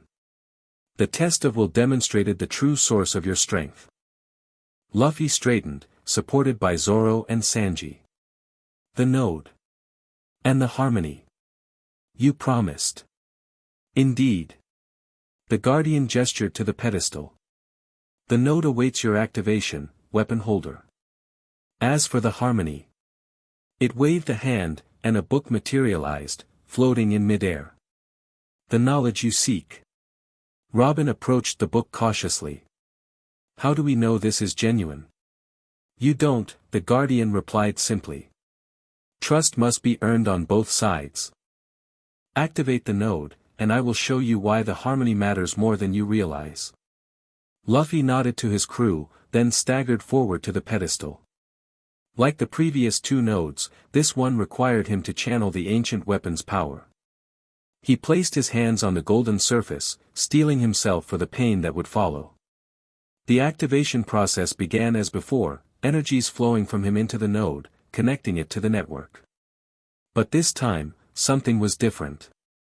The strain seemed less severe, the weapons responding more harmoniously to his will. The tests changed something, Chopper observed in amazement. His vitals are stabilizing. As the activation reached its peak, the entire librarium transformed. Books flew from shelves, pages flipping open, ancient knowledge literally filling the air around them. The domed ceiling shifted to show not just stars, but the entire node network, the 7 points now including 3 bright connections for Neutral Island, Asteria, and now the librarium itself. When the process completed, Luffy remained standing, exhausted but conscious. The bleeding stopped. What happened? He asked, looking at his hands in confusion. It hurt less this time. The harmony has already begun, the guardian explained, gesturing to the floating book, which Robin now held open. Your tests awakened the potential within you. Robin read aloud from the ancient text, the harmony is not a ritual but a resonance. The weapons seek balance with their wielder and with each other. 3 powers, 3 aspects of self, mind, heart, and will, when aligned, create a channel that sustains rather than consumes. In the ancient kingdom, the guardian elaborated, 3 separate individuals each wielded 1 weapon. But you, Straw Hat Luffy, contain all 3 within yourself. The tests forced your mind, heart, and will into alignment, beginning the harmonization process. So Luffy can use the weapons safely now? Nami asked hopefully. Not completely, the guardian cautioned. The process has only begun. To complete the harmony, you must activate all remaining nodes while maintaining this internal balance. Each activation will strengthen the resonance. How long do I have now? Luffy asked the critical question. If you maintain the balance, perhaps 2 months. Enough to complete your mission, if you move quickly. 2 months instead of 2 weeks. The relief on the crew's faces was palpable. For more nodes to go, Luffy said with renewed determination. Where next? The Guardian approached the network map displayed on the ceiling. With 3 nodes active, the passages between them are now permanent. You can travel instantly between Neutral Island, Asteria, and the Librarium. It pointed to the 4 remaining dark points. These still require direct activation. I recommend the Hollow Mountain of Illyria next, it's physically closest, and its guardian is more cooperative than some. Will the other guardians test us too? Brook asked nervously. Each guardian serves their node in their own way, was the cryptic reply. But now that you've begun the harmony, your path will be clearer. Suddenly, the entire librarium shuddered, books tumbling from shelves as dust rained from the ceiling. What was that? Frankie demanded, steadying himself. The guardian's expression turned grave, its cat-like eyes narrowing. The barrier weakens faster than anticipated. The nameless grow impatient. The map above shifted, zooming in on Neutral Island, the gateway. The tear in reality there had grown significantly, pulsing with malevolent energy. They're breaking through already. Jinbe asked in alarm. Not yet, the Guardian replied. But soon. Days rather than weeks. The activation of this node has bought time, but not enough. Another tremor shook the chamber, stronger this time. That wasn't the barrier, the Guardian said, suddenly alert. Someone attempts to breach the librarium directly. The world government? Robin guessed. Or emperors, Sanji suggested. The Guardian closed its eyes briefly, sensing. Multiple forces converge. The knowledge of your arrival has spread. How? Usopp asked. We came through a secret passage. The weapons create ripples in reality that those with the right sensitivity can detect, the Guardian explained. Your presence here is like a beacon to those seeking the ancient weapons. Luffy made a quick decision. We need to split up. Split up, several voices questioned simultaneously. I need to activate the remaining nodes as fast as possible, Luffy explained. But our enemies are tracking us, tracking me. If we all stay together, we're one target. You can't go alone, Zoro stated flatly. Not in your condition. Not alone, Luffy agreed. I'll take Zoro and Jinbe with me to the next node. The rest of you, use the passage network to return to the Thousand Sunny.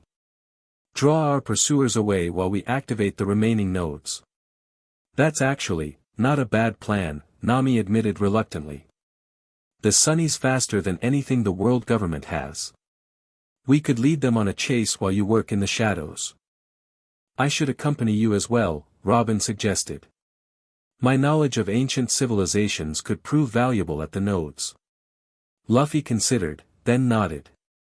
Okay. Me, Zoro, Jinbe, and Robin will activate the nodes. Everyone else, make as much noise as possible to keep them looking in the wrong direction. The passage to Illyria can be opened here, the Guardian informed them, indicating an archway that had appeared in the chamber wall. Like before, it will require the weapon's energy to create a temporary connection. And the others can return to Asteria through the now permanent network, Robin concluded. From there, we can retrieve the Sunny and implement Luffy's distraction plan, Sanji agreed. Another, more violent tremor shook the librarium. Distant sounds of conflict reached them, shouts, explosions, the unmistakable chaos of battle. Your pursuers breach my outer defenses, the Guardian said with evident displeasure. You must go now. Quick, emotional goodbyes followed as the crew separated, hugs, fist bumps, and promises to reunite soon. Chopper gave Luffy a final checkup and a supply of specialized medicines to help manage his symptoms. Nami provided navigational calculations for rejoining them later. Frankie handed over a baby Den Mushi for emergency communication. Don't die, Sanji told them simply. Keep the Sunny safe, Luffy replied with equal simplicity. The larger group departed first, the Guardian guiding them to the permanent passage that would return them to Asteria. Once they were gone, Luffy turned to the temporary gateway to Illyria, his smaller team at his side. This will drain you, the Guardian warned. But the harmony should mitigate the worst effects. Luffy nodded, placing his hands on the archway. The now familiar energies flowed from him, creating a swirling portal that showed glimpses of a mountainous landscape beyond. Remember, the Guardian said as they prepared to step through, balance is key. Mind, heart, and will, keep them aligned, and the weapons will sustain rather than consume. With those final words of advice, Luffy, Zoro, Robin, and Jinbe stepped through the portal, leaving the librarium just as sounds of battle reached the central chamber. The Guardian turned to face the intruders, its form shifting into something far more formidable than the slender, scholarly appearance it had maintained until now. Knowledge had teeth, after all. And the Guardian of the librarium had been collecting them for a very long time. The hollow mountain of Illyria loomed against a blood-red sky, its peak shattered as if by some ancient cataclysm.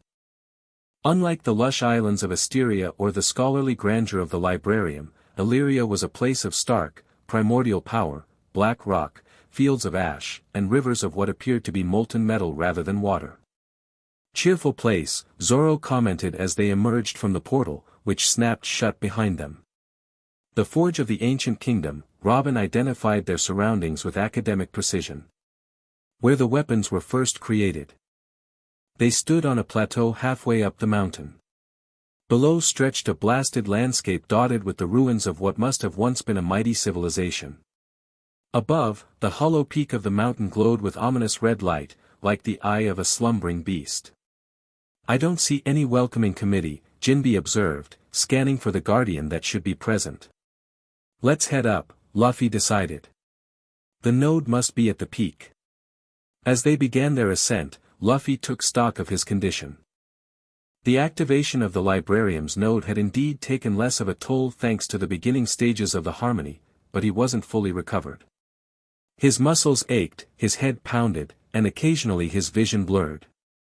Still, it was a vast improvement over his previous state. The path up the mountain grew increasingly treacherous, narrow ledges over dizzying drops, fields of volcanic glass sharp enough to slice through boot leather, and occasional vents that released superheated steam without warning. "The mountain is defending itself," Jinbe noted after a particularly narrow escape from a sudden steam eruption. "Or testing us," Robin suggested. "Each node seems to require proving our worthiness in some way." Halfway to the peak, they encountered their first real obstacle, a bridge of what appeared to be solid metal spanning a chasm of bubbling lava. Standing at its center was a figure unlike anything they'd expected. Unlike the ethereal Vela or the scholarly guardian of the Librarium, this being was massive and crude, humanoid but clearly not human, with skin like cooling magma and eyes that glowed like forges. In one enormous hand, it held a hammer larger than Luffy himself. "The smith," Robin whispered in recognition. "Guardian of Illyria." The smith regarded them with eyes of molten metal. When it spoke, its voice rumbled like an avalanche. "Weapon holder. You come to reforge what was broken." Luffy stepped forward. "We need to activate the node. To stop the Nameless. Weapons require wielders worthy of their power." The smith raised its massive hammer. "What was forged in fire must be tested in fire." Without further warning, it slammed the hammer down onto the bridge. The metal structure should have shattered under the impact, but instead, it transformed, flowing like liquid before reshaping into a massive arena suspended over the lava below. "I'm guessing diplomacy isn't an option," Zoro remarked, drawing his swords. "The test is for the weapon holder alone," the smith declared. "Others will observe." Before they could object, the arena reshaped again, creating a barrier that separated Luffy from his companions. Zoro slashed at it to no effect. Whatever metal this was, even his legendary blades couldn't scratch it. "It's fine," Luffy called to them. "I can handle this." The smith towered over Luffy, its hammer raised once more. "Show me your strength, little one. Show me why the weapons chose you." What followed was a battle unlike any Luffy had fought before. The smith moved with surprising speed for its size, the hammer creating shockwaves with each strike that missed. The arena floor heated beneath Luffy's feet until it glowed red, forcing him to keep moving or risk severe burns. Luffy responded with his usual fighting style, gear second for speed, gear third for power, gear fourth for overwhelming force. But the smith seemed impervious to physical damage, its molten skin reforming instantly when struck. "Physical attacks won't work," Robin called from beyond the barrier. "The smith is a conceptual entity, not a physical one." Luffy dodged another hammer blow that left a crater in the arena floor. "Then how do I beat it?" "You don't," Jinbe realized. "That's not the test. The weapons, use the weapons." Understanding dawned on Luffy. This wasn't a test of his fighting prowess but of his ability to wield the ancient weapons properly. He stopped dodging and stood his ground as the smith raised its hammer for a killing blow. "Now you accept your fate," it rumbled. "No," Luffy replied calmly. "Now I show you what these weapons can really do." He closed his eyes, focusing inward on the three energies within him. Following the Guardian's advice, he sought balance, mind, heart, and will aligned in perfect harmony. The weapons responded, their separate energies merging into something new, something greater than their individual powers. When Luffy opened his eyes, he glowed with unified light, not gold, blue, and green as separate auras, but a singular radiance that contained elements of all three. The smith's hammer descended, but never reached its target. It stopped mid-swing, held back by a field of energy that Luffy had created without moving a muscle. The harmony begins, the smith observed, lowering its weapon. Unexpected in one so young. The weapons don't want to destroy, Luffy said, understanding flowing through him from Uranus's connection to knowledge itself. They want to protect. To create. That's what they were made for. Yes. Before the kings corrupted their purpose. The smith stepped back, its fiery form diminishing slightly. You have passed the test, weapon holder. The forge recognizes your claim. The arena dissolved, the metal flowing back into its original bridge form. The barrier separating Luffy from his companions disappeared, allowing them to rush to his side. Are you alright? Robin asked, noting with relief that Luffy showed no signs of the usual bleeding or exhaustion after using the weapons. Better than alright, Luffy replied with genuine surprise. I can feel them working together now, not fighting each other inside me. The smith gestured toward the peak. The node awaits. Come. They followed the guardian up the remaining path to the hollow peak of the mountain. Unlike the lush world tree of Asteria or the golden pedestal of the librarium, Illyria's node was primal and raw, a pool of what appeared to be liquid metal at the very center of the mountain's broken top, bubbling and shifting with images that reflected both past and present. The forge pool, the smith explained. Where weapons were born. Where destinies are shaped. Luffy approached the pool, feeling the weapons within him respond to its proximity. This was where they had been created, their birthplace in a very real sense. What do I need to do? He asked. Place your hands in the pool. Let the weapons remember their origin. Zoro looked skeptical. That's molten metal. It'll burn his hands off. Not for the weapon holder, the smith assured them. The forge knows its children. Trusting the guardian's words, Luffy knelt beside the pool and slowly lowered his hands into the liquid metal. Instead of burning, it felt warm and somehow familiar, like reconnecting with a long-lost part of himself. The weapon's energy flowed from him into the pool, and knowledge flowed back, memories of their creation, their purpose, their full capabilities beyond what he had discovered so far. The activation process was unlike the previous nodes. Rather than a dramatic surge of power, the forge pool simply began to glow brighter, the liquid metal rising to form intricate patterns in mid-air, a three-dimensional map of the node network, now showing 4 points of light connected. The node is active, Robin confirmed, watching the map with fascination. When Luffy withdrew his hands from the pool, they were unmarked but somehow changed, faint patterns like circuit lines briefly visible beneath his skin before fading. The forge remembers you now, the smith told him. The weapons remember their true purpose. I saw it, Luffy said quietly. What they were made for. Not just to fight the nameless, but to restore what they destroyed. Creation and destruction in balance. The smith nodded its massive head. The ancient kingdom understood this harmony. Before they could discuss further, the pool's surface rippled, images forming in the liquid metal, current events playing out elsewhere in the world.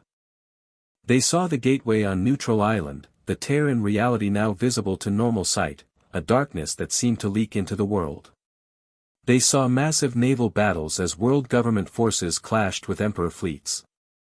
They saw the Thousand Sunny racing away from pursuers, their friends implementing the distraction plan. And most disturbingly, they saw Admiral Kurakami standing before the 5 elders in Mary Geos, presenting what appeared to be a weapon of his own design, a staff that pulsed with sickly purple energy. He's created a countermeasure, Jinbe realized. Something to use against the ancient weapons. Or to control them, Robin added grimly. The world government has always feared the weapons but coveted their power. The smith's molten eyes narrowed at these images. Time grows short. The barrier weakens faster than even the Guardians predicted. How many days do we have? Zoro asked. Not days. Hours. The smith pointed to the darkness leaking through at the gateway. The nameless have found a weakness. Something, or someone, helps them from this side. This revelation stunned the group. Someone's helping them break through?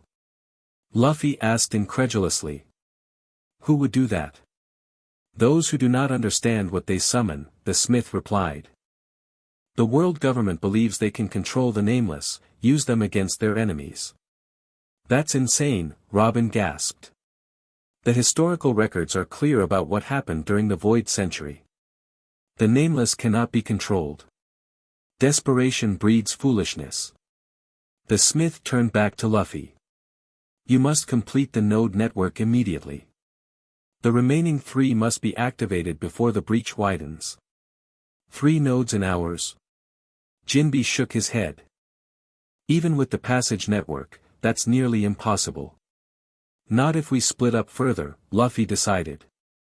The forge pool showed me something. With the harmony progressing, I can temporarily transfer aspects of the weapons to trusted individuals. Transfer the weapons? Zoro questioned. Is that safe? Not the weapons themselves, Luffy clarified. Just enough of their essence to activate a node. It won't last long, and it won't give you their full power, but it might be enough. The smith considered this plan. Dangerous but possible.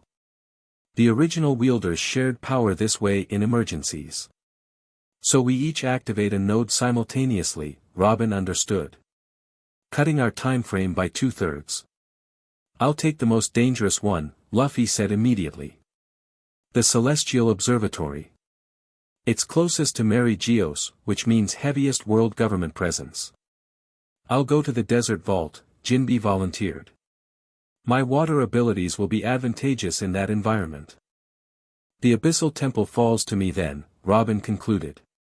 My academic knowledge should help navigate its challenges. Zoro frowned. What about me? That's only 3 nodes. Someone needs to get to the gateway, Luffy replied. Once all nodes are active, the weapons must be used there to reseal the breach. You'll take the permanent passage network back to Neutral Island and prepare our defenses. The others will join you there after activating their nodes. The swordsman clearly didn't like being separated from his captain but nodded in acceptance of the tactical necessity. How do you transfer this weapon essence?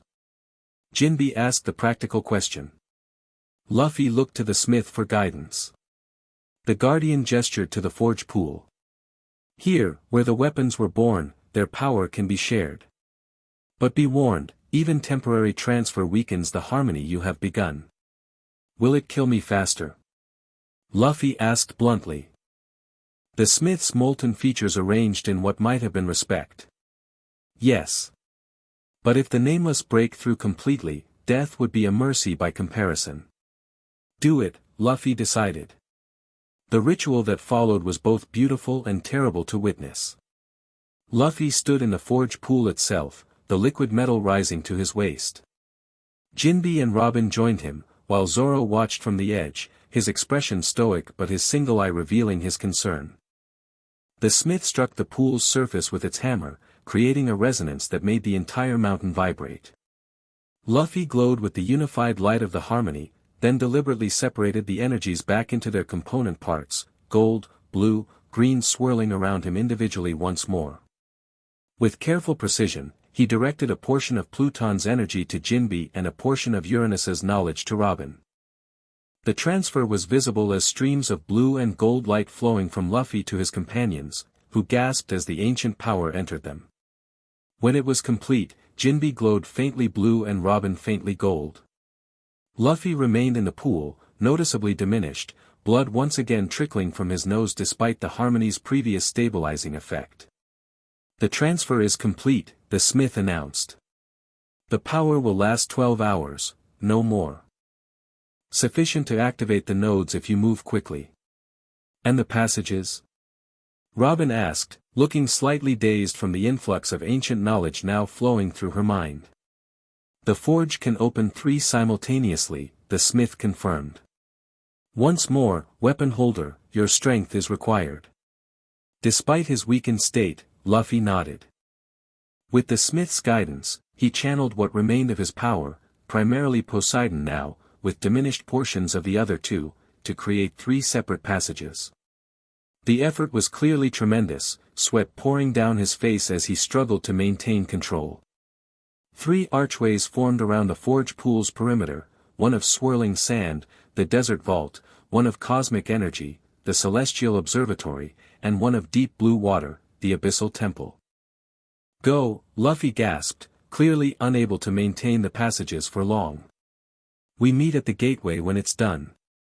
Quick, wordless goodbyes, Zoro's hand on Luffy's shoulder, Jinbe's solemn nod, Robin's worried glance, and then they were moving to their assigned passages. Zoro disappeared first, headed back to the now-connected permanent network that would take him to Neutral Island. Robin and Jinbe followed moments later, each stepping through their temporary passages with portions of ancient power flowing through them. As the passages closed behind his companions, Luffy collapsed to his knees in the forge pool, blood now flowing freely from his nose, ears, and eyes. The smith lifted him gently from the metal liquid, carrying him to the edge with surprising tenderness for such a massive being. You have sacrificed much, weapon holder. Luffy wiped blood from his face, his breathing labored. Worth it to save my friends. To save everyone. Rest briefly. Recover what strength you can. The smith gestured to the hollow peak around them. The forge will shield you while the transfers complete their missions. Luffy nodded gratefully, then looked to the blood-red sky where, even here, a faint darkness could be seen spreading like ink through water, the Nameless beginning their incursion into the world. Time was running out. The final confrontation approached. And in his weakened state, having shared the weapon's power with his companions, Luffy faced his greatest challenge yet, reaching the Celestial Observatory, activating the final node himself, and then somehow making it to the gateway in time to use the complete network against the Nameless invasion. All while his body continued to deteriorate, the harmony disrupted by the power-sharing ritual. The fate of the world now rested not just on his shoulders, but on those of his trusted companions, each facing their own trials at distant nodes, racing against a doomsday clock that ticked inexorably toward catastrophe. The Celestial Observatory clung to the side of a mountain peak so high that clouds drifted below rather than above. Accessed via a series of ancient stone steps carved into nearly vertical cliff faces, the observatory itself was a marvel of ancient kingdom engineering, a massive dome of what appeared to be glass but was actually something far stronger and stranger, allowing perfect views of the stars regardless of weather or time of day. Luffy arrived exhausted, having pushed his weakened body beyond reasonable limits to climb the punishing stairway. Blood stained his shirt, his breathing was labored, and occasionally he stumbled as dizziness overwhelmed him. Yet he pressed on with characteristic determination, knowing that failure meant the end of everything. As he finally reached the observatory entrance, a set of doors taller than the Thousand Sunny's main mast, he sensed rather than saw movement above him. Looking up, he found himself under the scrutiny of the observatory's guardian, a being that appeared as a swirl of cosmic energy in vaguely humanoid form, stars and nebulae visible within its translucent body. Weapon holder, it greeted him, its voice like distant wind. You come in diminished state. Had to share the weapons, Luffy explained between labored breaths. Need to activate all nodes at once. The guardian drifted closer, studying him with points of light that served as eyes. The harmony disrupted. Your life force ebbs. Doesn't matter. Need to activate the node. Purpose over self-preservation, the guardian observed.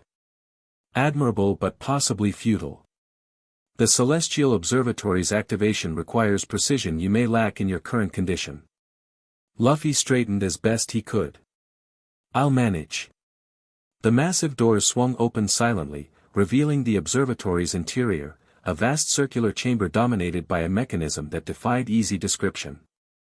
Suspended in the center of the dome was what appeared to be a model of the entire cosmos, stars and planets and phenomena rendered in perfect miniature, all orbiting around a central point of blindingly intense light. The celestial engine, the Guardian explained, drifting alongside Luffy as he entered. It maps not just our world, but all worlds, all realities that touch our own. Including the realm of the nameless. Luffy approached the mechanism with appropriate awe. Even in his weakened state, he could feel Uranus responding to it, the remaining portion of that weapon within him resonating with the ancient technology. The node, he asked simply. The Guardian indicated the central point of light. There. The control mechanism requires the ancient weapon's energy to reactivate its connection to the network. Luffy moved toward it, only to freeze as a familiar voice spoke from the observatory entrance. That's far enough, Straw Hat. Admiral Kurakami stood in the doorway, his shadow power swirling around him like a malevolent aura. In his hands, he held the staff Luffy had glimpsed in the Forge Pool's vision, a weapon specifically designed to counter the ancient weapons. Kurakami, Luffy acknowledged, turning to face the Admiral. Bad timing. I'm kind of in the middle of something important. Saving the world. Kurakami's tone was mocking. How noble. How predictable. The Guardian moved protectively between them. World government forces are forbidden in the Celestial Observatory. This sacred place is about to become property of the world government, Kurakami interrupted. Along with all other nodes and the weapons themselves. He raised his staff, which pulsed with sickly purple energy. To Luffy's shock, the Guardian recoiled as if physically struck, its cosmic form distorting painfully. What have you done? Luffy demanded. Research and development, Kurakami replied calmly. We've studied the ancient weapons for centuries, Straw Hat. Did you think we wouldn't develop countermeasures? The Admiral advanced into the observatory, each step causing the Guardian to retreat further, clearly weakened by whatever energy the staff projected. The five elders grew tired of chasing the weapons across history, Kurakami continued. So they authorized a new approach. If we couldn't possess the weapons, we would create a means to neutralize them. Or better yet, control them. The weapons can't be controlled, Luffy stated flatly. They choose their wielders.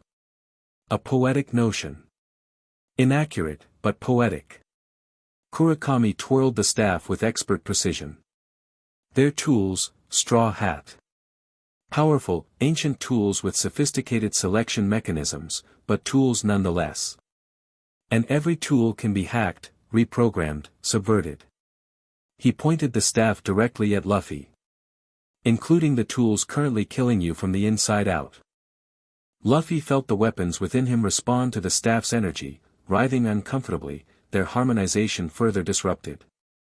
Blood flowed more freely from his nose, and pain lanced through his skull. The five elders send their compliments, Kurakami said with cold satisfaction. And a proposition. Surrender yourself now, allow us to extract and contain the ancient weapons properly, and you might survive the process. Continue resisting, and... He twisted something on the staff, intensifying its effect. Luffy dropped to one knee, coughing blood. The weapons are killing you anyway, the Admiral continued. Why die for nothing when you could ensure they serve justice? Your justice.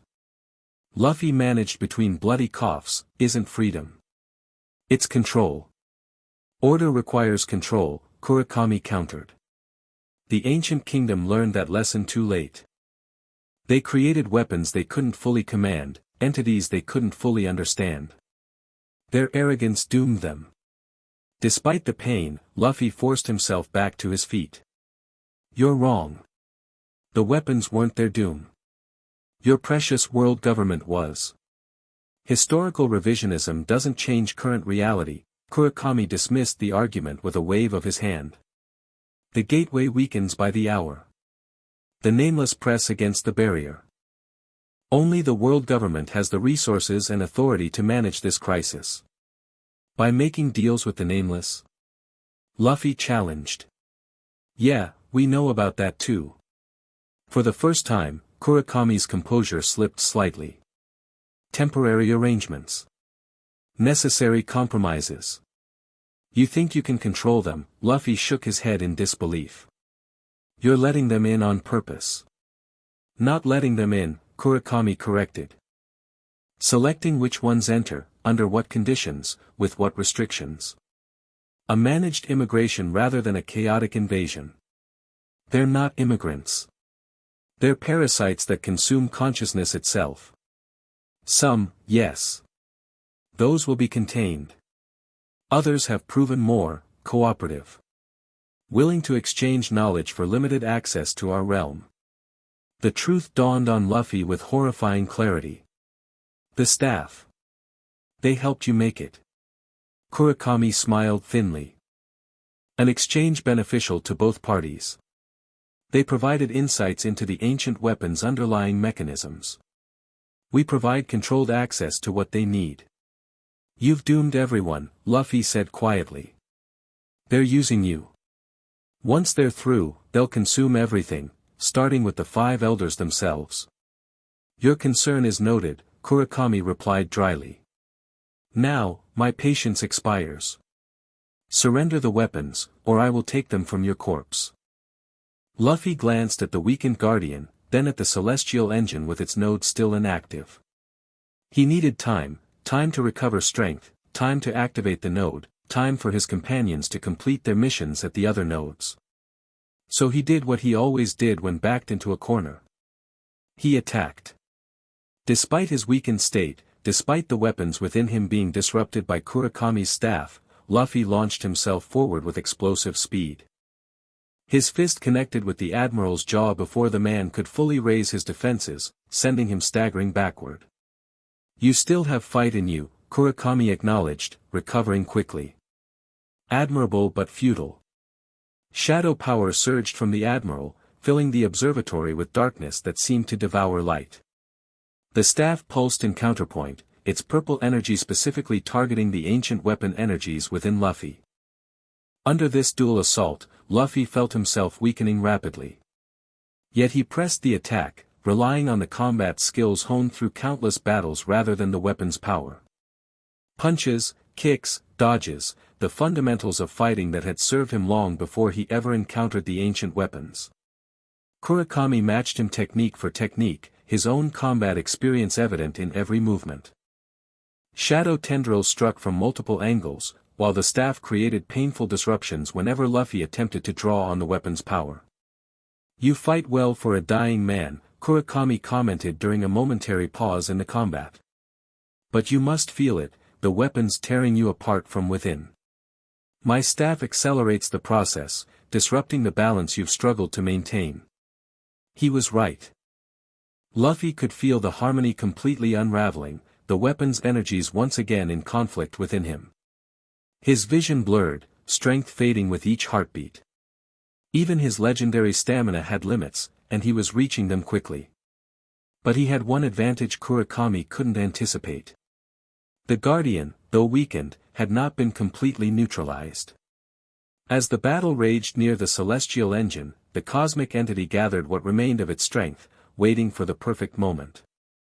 That moment came when Kurakami pressed his advantage, driving Luffy back against the engine itself. The Admiral raised his staff for what he clearly intended to be a finishing blow, shadow power gathering around him like a storm. The end, Straw Hat. A valiant effort, but ultimately, the Guardian struck, not at Kurakami directly, but at the observatory's dome. The seemingly indestructible material responded to its creator's touch, a section directly above them suddenly vanishing. Cosmic energy from the actual stars above poured in, connecting with the celestial engine in a blinding cascade of power. Kurakami shielded his eyes, momentarily distracted. It was all the opening Luffy needed. With his remaining strength, he lunged forward, not to attack the Admiral but to reach the engine's central point, the node awaiting activation.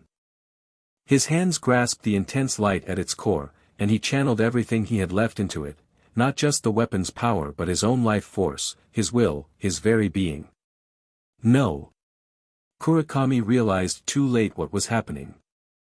He swung the staff toward Luffy, but the Guardian intercepted, its cosmic form taking the full brunt of the attack, disintegrating in the process. The node activated in a spectacular surge of energy that connected the Celestial Observatory to the network. Simultaneously, across the world, Jinbe and Robin completed their own activations, the Desert Vault and Abyssal Temple joining the network in perfect synchronization. All 7 nodes now glowed with power, the complete network established for the first time in 800 years. At the gateway on Neutral Island, Zoro witnessed the convergence as lines of energy connected in the sky above, forming a perfect pattern that mirrored the poneglyph descriptions Robin had studied throughout her life. Back in the observatory, Luffy collapsed beside the now activated engine, blood pooling beneath him. The weapons within him stabilized slightly with the network's completion, but the damage was already done. He had pushed too far, sacrificed too much. Kurakami stood over him, staff raised. Impressive. You've activated the network. But without a wielder strong enough to use it, it means nothing. Luffy looked up at the Admiral, a smile somehow finding its way to his blood-stained lips. You still don't get it. The weapons were never about destruction. They're about connection. As if in response to his words, the celestial engine began to move more rapidly, its miniature cosmos spinning with increasing speed. The central light, now connected to the node network, expanded to form what appeared to be a portal, similar to the passages they had used to travel between nodes, but larger, more stable. What is this? Kurakami demanded, backing away from the unexpected phenomenon. My ride, Luffy replied, gathering his last reserves of strength.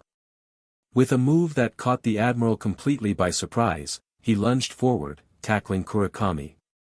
Together, they fell into the portal, vanishing from the observatory in a flash of light. The gateway on Neutral Island had transformed completely from when they first discovered it.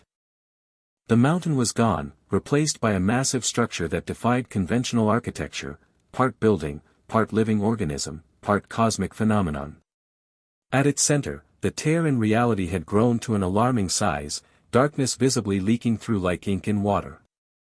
World government forces, emperor fleets, and other factions had established an uneasy perimeter around the island, none daring to approach too closely as reality itself seemed to warp in the vicinity of the gateway. The Thousand Sunny, having successfully led pursuers on a wild chase, had finally rejoined the action, anchored at a safe distance with Nami, Sanji, Chopper, Usopp, Brook, and Frankie watching events unfold with mounting concern. Zoro stood at what had once been the archive chamber, now transformed into a control nexus for the node network. Vela was with him, her silver form seemingly more substantial, more real, now that the network was complete. Something's happening, she announced, sensing the change as the final 3 nodes activated simultaneously. The network is complete. About time, Zoro muttered, hand resting on his swords. The tear grows by the minute. Indeed, the darkness leaking through had begun to take forms, shadowy approximations of human shapes that moved with disturbing wrongness, as if the concept of physical movement was something they were still learning. The nameless, Vela identified them grimly. Scouts. Precursors. The vanguard of what comes next. Where are Luffy and the others? Zoro demanded. They should have arrived through the passage network as soon as the nodes activated. Before Vela could answer, a new disturbance shook the gateway, not from the tear where the nameless emerged, but from the passage network itself. A portal larger than any they had seen before materialized in the center of the control nexus. From it tumbled 2 figures, locked in combat, Luffy and Admiral Kurakami. Luffy. Zoro moved to assist his captain, but Vela held him back. Wait. This confrontation was foretold. The wielder must face the betrayer alone. The 2 combatants separated, both clearly exhausted from their battle in the Celestial Observatory. Luffy's condition was alarming, blood soaked his clothing, his movements were sluggish, and the weapon's energy within him flickered unstably. Kurakami looked little better, his normally immaculate uniform torn and singed, his shadow power fluctuating erratically. You've lost, Straw Hat, the Admiral declared, raising his staff once more. The gateway opens. The arrangement is made. A new world order begins today. Yeah, I don't think your new friends are sticking to the arrangement, Luffy replied, gesturing toward the tear. The nameless entities emerging had begun to change, growing more substantial, more numerous. Most disturbing was their behavior. Rather than following any kind of ordered entrance as a managed immigration would suggest, they moved with predatory purpose, consuming smaller creatures that had the misfortune to be near the gateway. Kurakami's expression faltered as he observed this development. A temporary breach of protocol. They'll be contained once fully emerged. You're a fool, Vela spoke up, addressing the Admiral directly. The nameless hunger for one thing only, the spark of consciousness. They will consume every thinking mind in this world, starting with those who invited them in.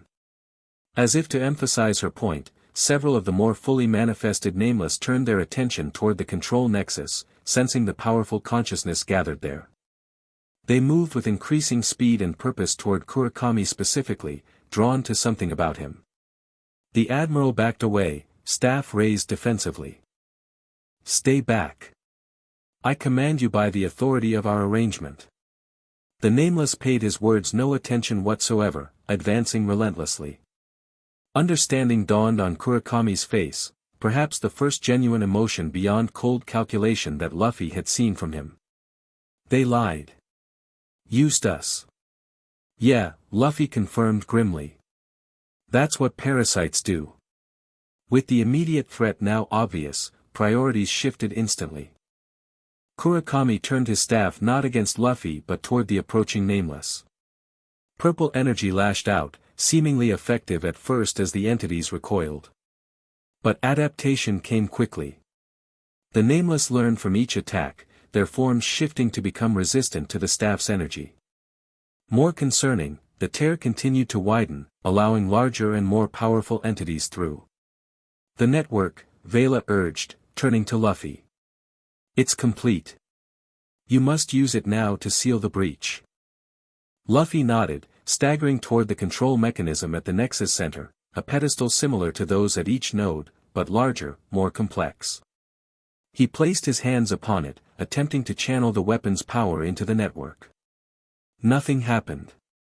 Something's wrong, he gasped, blood dripping onto the pedestal's surface. The weapons aren't responding. Vela's expression turned grave. The harmony is too disrupted. Sharing the power, fighting Kurakami, the staff's interference, you've been pushed beyond sustainable limits. Then how do we close the breach? Zoro demanded. The harmony must be restored, Vela replied. Completely, not partially. All three weapons in perfect balance. How?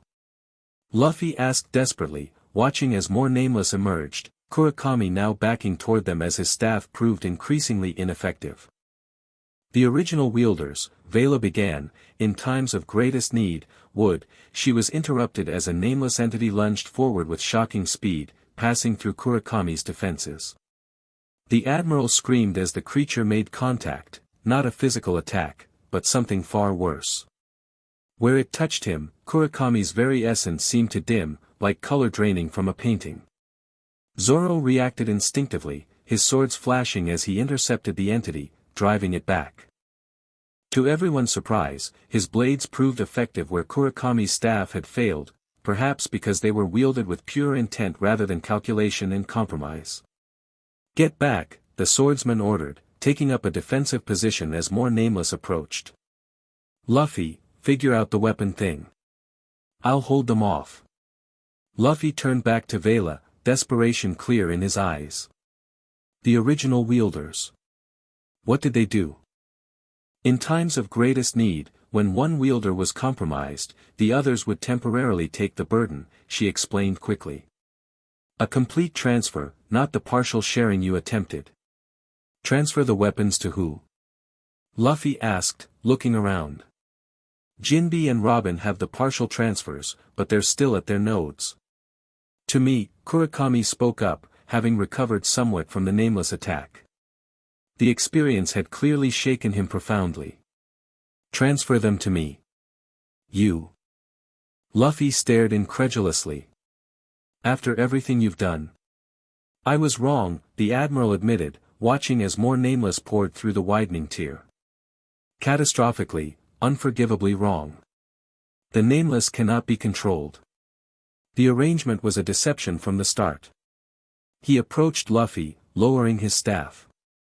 I still believe in justice, Straw Hat. True justice, not this abomination.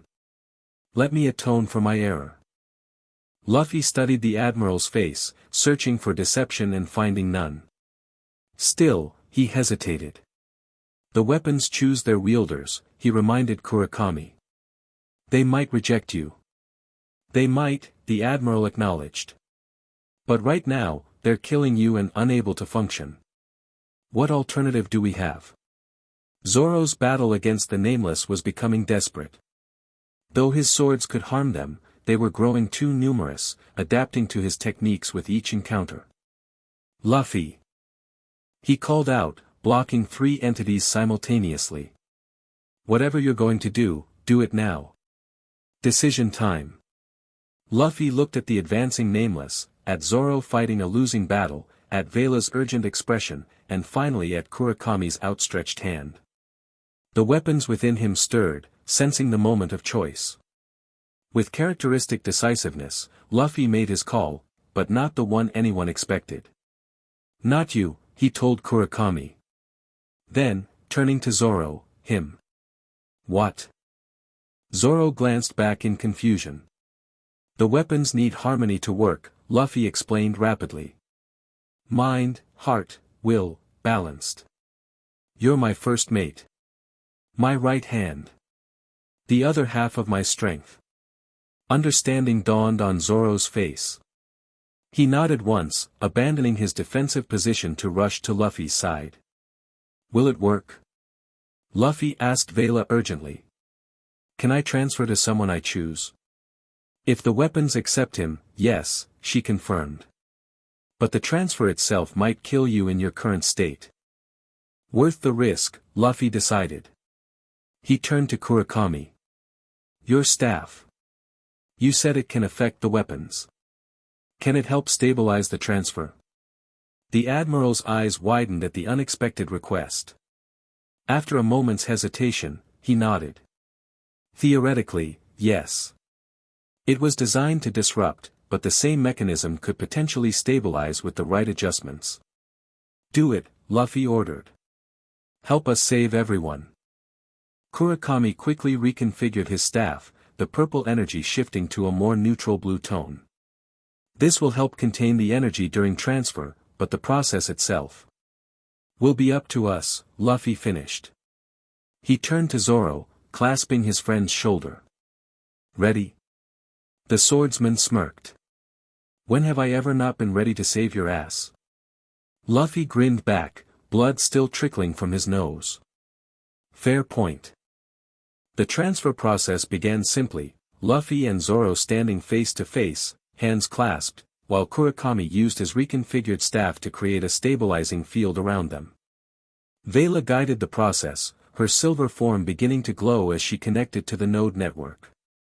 Open yourself to the weapons, she instructed Zoro. Don't fight them. Accept what they offer. Zoro nodded, closing his eye in concentration.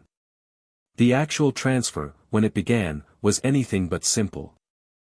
The 3 distinct energies of Pluton, Poseidon, and Uranus emerged from Luffy's body in a swirling vortex of power that seemed reluctant to leave its chosen wielder. Luffy grimaced in pain but held firm, directing the energies toward Zoro with pure willpower. They resist, Vela observed. They chose you specifically, Straw Hat.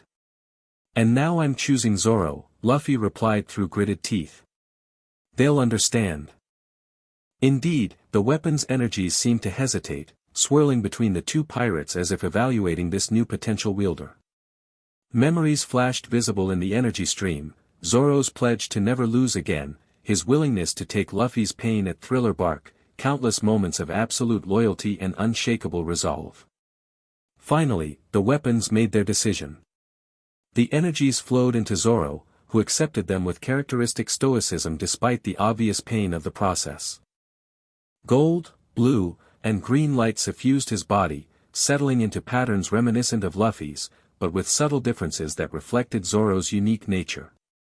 As the transfer completed, Luffy collapsed, caught by Kurakami before he hit the ground. Freed from the weapon's burden, his body began to stabilize, the internal damage still severe but no longer actively worsening. Zoro, meanwhile, straightened with new purpose, the three-colored energy swirling around him more harmoniously than it had ever managed with Luffy. Something about his disciplined mind, forged through years of rigorous swordsmanship training, provided a different but equally effective foundation for the harmony. "I can feel them," he said with mild surprise. "They're not what I expected." "They remember everything," Vela explained. "Every wielder, every purpose, every battle. Now they know you through Luffy's trust." "The network," Kurakami reminded them urgently, "supporting Luffy's weakened form. Use it now, while the transfer is fresh." Zoro nodded, turning to the control pedestal. With newfound confidence, he placed his hands upon it, channeling the weapon's power into the network with precision that came naturally to a master swordsman. This time, the response was immediate and dramatic. The pedestal activated, sending pulses of energy through the entire node network. Lines of power converged from all 7 nodes, focusing on the gateway's tear. The nameless entities already shrieked in what might have been fear as the network's energy created a barrier that began to push them back toward the breach. "It's working," Vela observed with relief. "The breach begins to close." Indeed, the tear was shrinking, its edges knitting together as the network's power reinforced reality itself. The nameless fought against the process, clawing desperately to maintain their foothold in this world. "Something's missing," Zoro frowned, sensing resistance through his connection to the weapons. "The closure isn't complete." Vela's expression turned solemn. "The final step requires a guardian's essence. A willing sacrifice to seal the breach fully." "No," Luffy protested weakly from where he lay in Kurakami's support. "There's got to be another way." "There isn't," Vela replied simply. "This was always my purpose. Why I remained when others faded. For this moment." Before anyone could object further, Vela moved toward the tear, her silver form growing brighter with each step. The nameless recoiled from her approach, recognizing an ancient enemy. "The network will continue to function without me," she called back. "But choose new guardians wisely, weapon wielder. The balance must be maintained." With those parting words, Vela stepped directly into the tear itself. Her form exploded into pure silver light that spread across the entire breach, forcing the remaining nameless back into their realm and sealing the tear with what appeared to be liquid starlight. The gateway shuddered one final time, then stabilized. The tear was gone, replaced by a controlled interface, a doorway that could be opened or closed at will by the network's wielder, but which would no longer weaken uncontrollably. "She sacrificed herself," Luffy murmured. "No," Kurakami corrected quietly. "She fulfilled her purpose. There's a difference." Zoro removed his hands from the pedestal, the weapon's energy settling into a more subdued pattern around him. "It's done. The breach is sealed. The network is stable." With the immediate crisis resolved, attention turned to the aftermath. Outside the gateway, the various factions that had gathered, world government, emperors, and others, remained in their uneasy standoff, now watching as the cosmic disturbances around Neutral Island gradually normalized. "They'll want explanations," Kurakami noted, helping Luffy to a sitting position against a nearby wall. "The 5 elders, the emperors, everyone will demand to know what happened here." "Let them ask," Zoro replied dismissively. "We've got bigger concerns." Indeed they did. While the nameless invasion had been halted, the situation remained complex. Robin, Jinbe, and the rest of the crew were scattered across the node network. The weapons had a new temporary wielder. And the knowledge gained from the archive and subsequent nodes contained world-changing revelations about history, the Void Century, and the true purpose of the ancient weapons. What happens now? Luffy asked the question on everyone's mind. Before anyone could answer, the passage network activated once more. 3 portals opened simultaneously, and through them came the rest of the Straw Hat crew, Robin and Jinbe from their respective nodes, the others from the Thousand Sunny via Asteria. Reunions were joyful but brief, concern for Luffy's condition overriding all else. Chopper immediately took charge of his medical care, assisted by both Robin and, surprisingly, Kurakami, whose knowledge of the weapon's effects proved valuable. The transfer was successful, the doctor announced after a thorough examination. Without the weapons consuming his life force, Luffy should recover fully with time and rest. And Zoro? Nami asked, eyeing the swordsman's glowing form with concern. The harmony established more naturally with him, Robin explained, drawing on her experience with Uranus's knowledge. His disciplined mind adapted to the weapon's energy patterns more readily than Luffy's more chaotic nature. Still temporary, though, Jinbe noted. The weapons chose Luffy originally for good reason. Zoro himself seemed unbothered by his new status. I'm just holding them until he's ready to take them back, he said matter-of-factly. Though they are interesting company. As the crew discussed next steps, Kurakami stood apart, clearly wrestling with his own thoughts. Finally, he approached the group, his usual commanding presence subdued by recent events. I owe you an apology, he said formally, addressing Luffy directly. My actions were based on flawed information and worse assumptions. The world government's approach to the ancient weapons and the nameless threat was catastrophically misguided. You tried to kill us multiple times, Sanji pointed out bluntly. An apology seems a bit inadequate. I'm aware, the Admiral acknowledged. Which is why I'm not asking for forgiveness, merely offering information that may help going forward. He explained that the world government's arrangement with certain nameless entities had begun decades ago, through arcane research conducted in secret facilities. What began as attempts to understand the ancient weapons eventually led to contact with entities beyond the barrier, entities that presented themselves as potential allies rather than the parasitic invaders they truly were. The 5 elders believed they could control the situation, Kurakami concluded. Select which entities could enter our world, use their unique abilities against threats like piracy and revolution, then send them back when their usefulness ended. That's insane, Usopp summarized what everyone was thinking. Yes, Kurakami agreed simply. We were deceived by beings that exist to deceive, to manipulate, to consume. I have no excuse. What will you do now? Luffy asked, studying the Admiral with unexpected compassion. Kurakami considered the question carefully. Report the truth to the 5 elders, though I doubt they'll accept it. Then. I don't know. My understanding of justice has been fundamentally challenged today. Join us, Luffy suggested, shocking everyone present. Join, pirates. Kurakami couldn't have looked more stunned if Luffy had suggested he grow wings and fly. Not as a pirate, Luffy clarified. As a guardian. The nodes need new ones since Vela's gone. Someone who understands both sides, the weapons and the world government. The proposal hung in the air, outrageous yet somehow fitting. Before Kurakami could respond, however, the gateway's outer doors opened. Through them walked Princess Lyra of Asteria, accompanied by the Smith of Illyria and, most surprisingly, the Guardian of the Librarium, all converging on Neutral Island now that the crisis had passed. The network calls its stewards, Lyra explained, seeing their surprised expressions. We felt the breach seal, the balance restore. We came to witness what follows.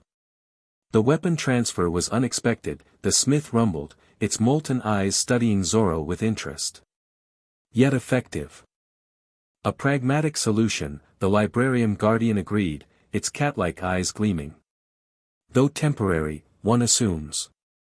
The newly arrived trio turned their attention to Kurakami, evaluating him with gazes that seemed to see far more than physical appearance. A guardian candidate, Lyra observed neutrally. Unexpected. Controversial, the Smith added. Potentially transformative, the librarian concluded. Kurakami stood straight under their scrutiny. I make no claim to worthiness. The suggestion was straw hats, not mine. Yet you don't refuse it outright, Lyra noted. Interesting. Further discussion was interrupted by a commotion from outside. The standoff between the various factions had apparently broken, as a single ship approached the gateway, the Thousand Sunny, brought closer by the remaining straw hats who had sailed it during the crisis. They're expecting answers, Frankie reported. All of them.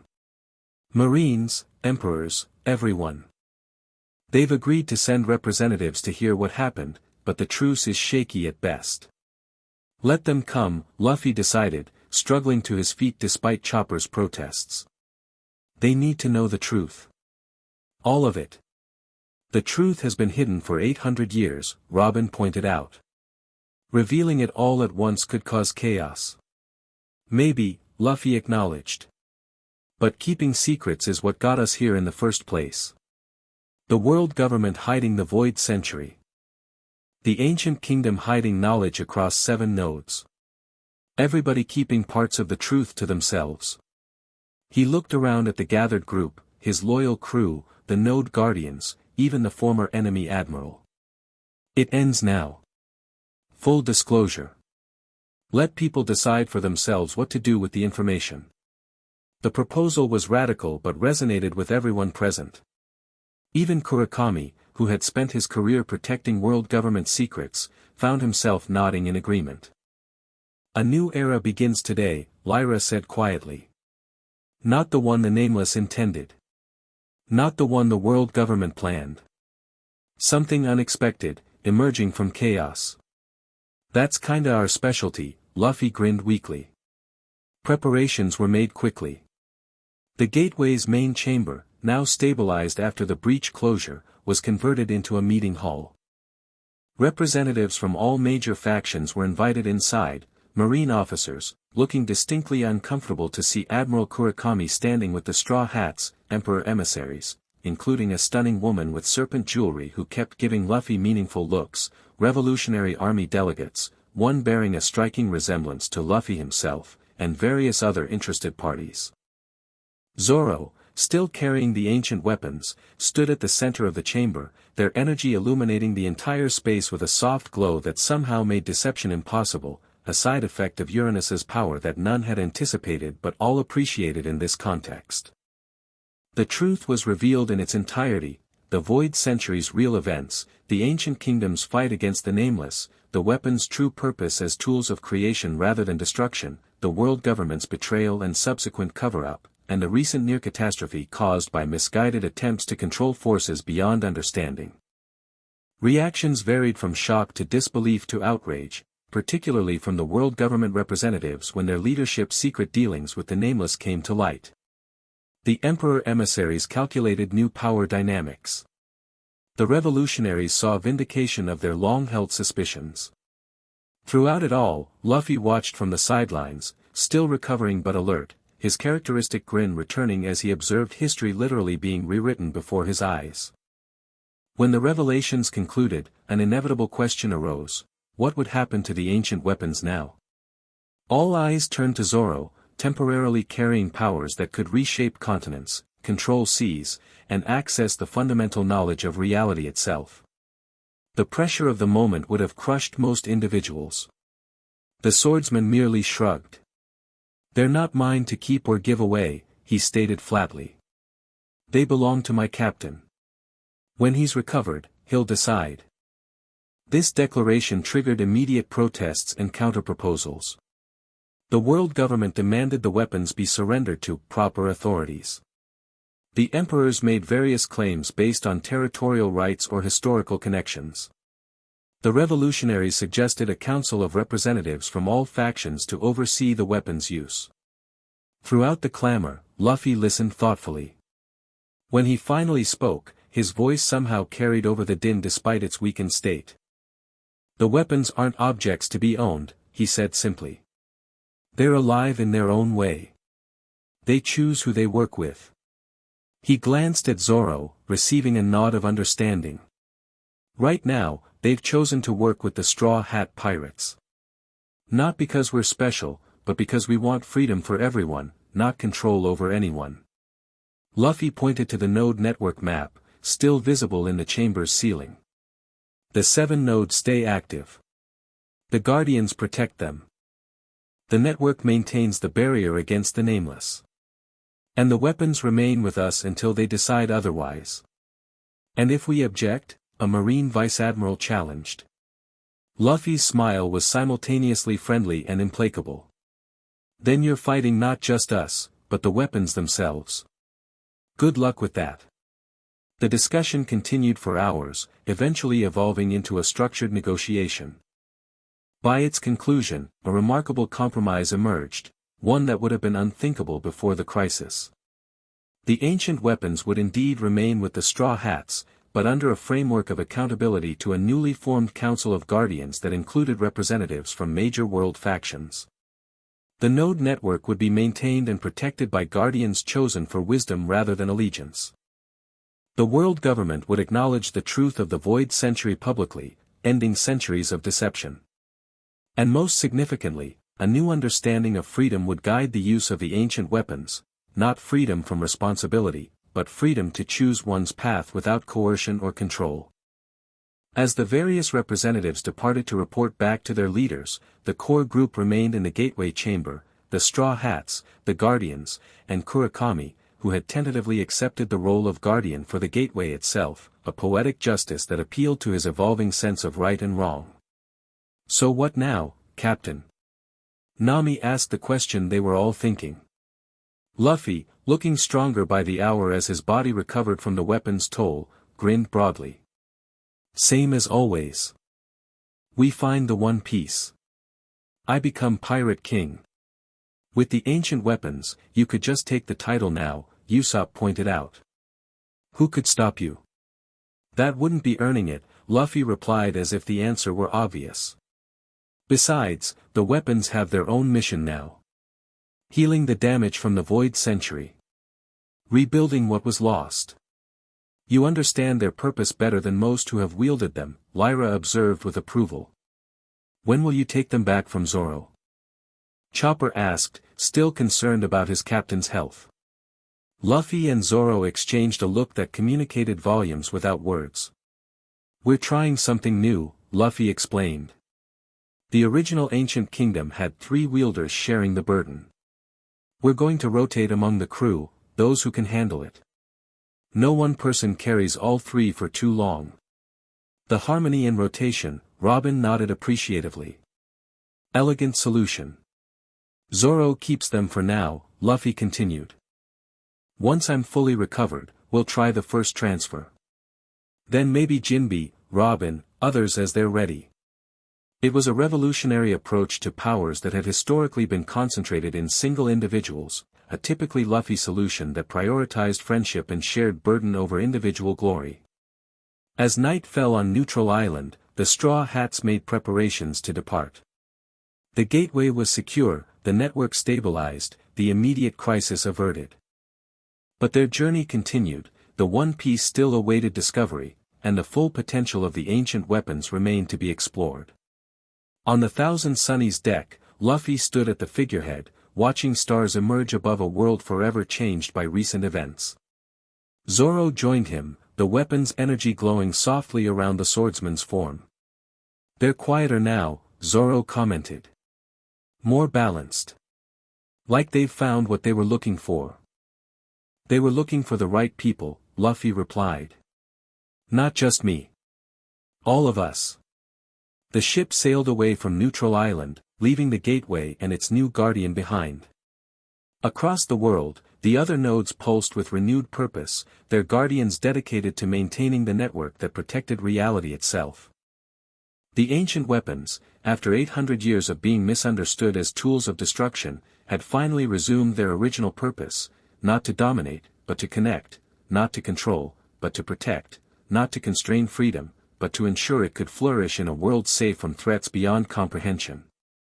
And at the center of this new era stood a pirate crew led by a man with a straw hat, a man who had never sought power for power's sake, who understood that true strength came from bonds of friendship rather than weapons of legend, and who had reshaped the world not through conquest but through an unshakable belief in freedom. The journey continued. The adventure evolved.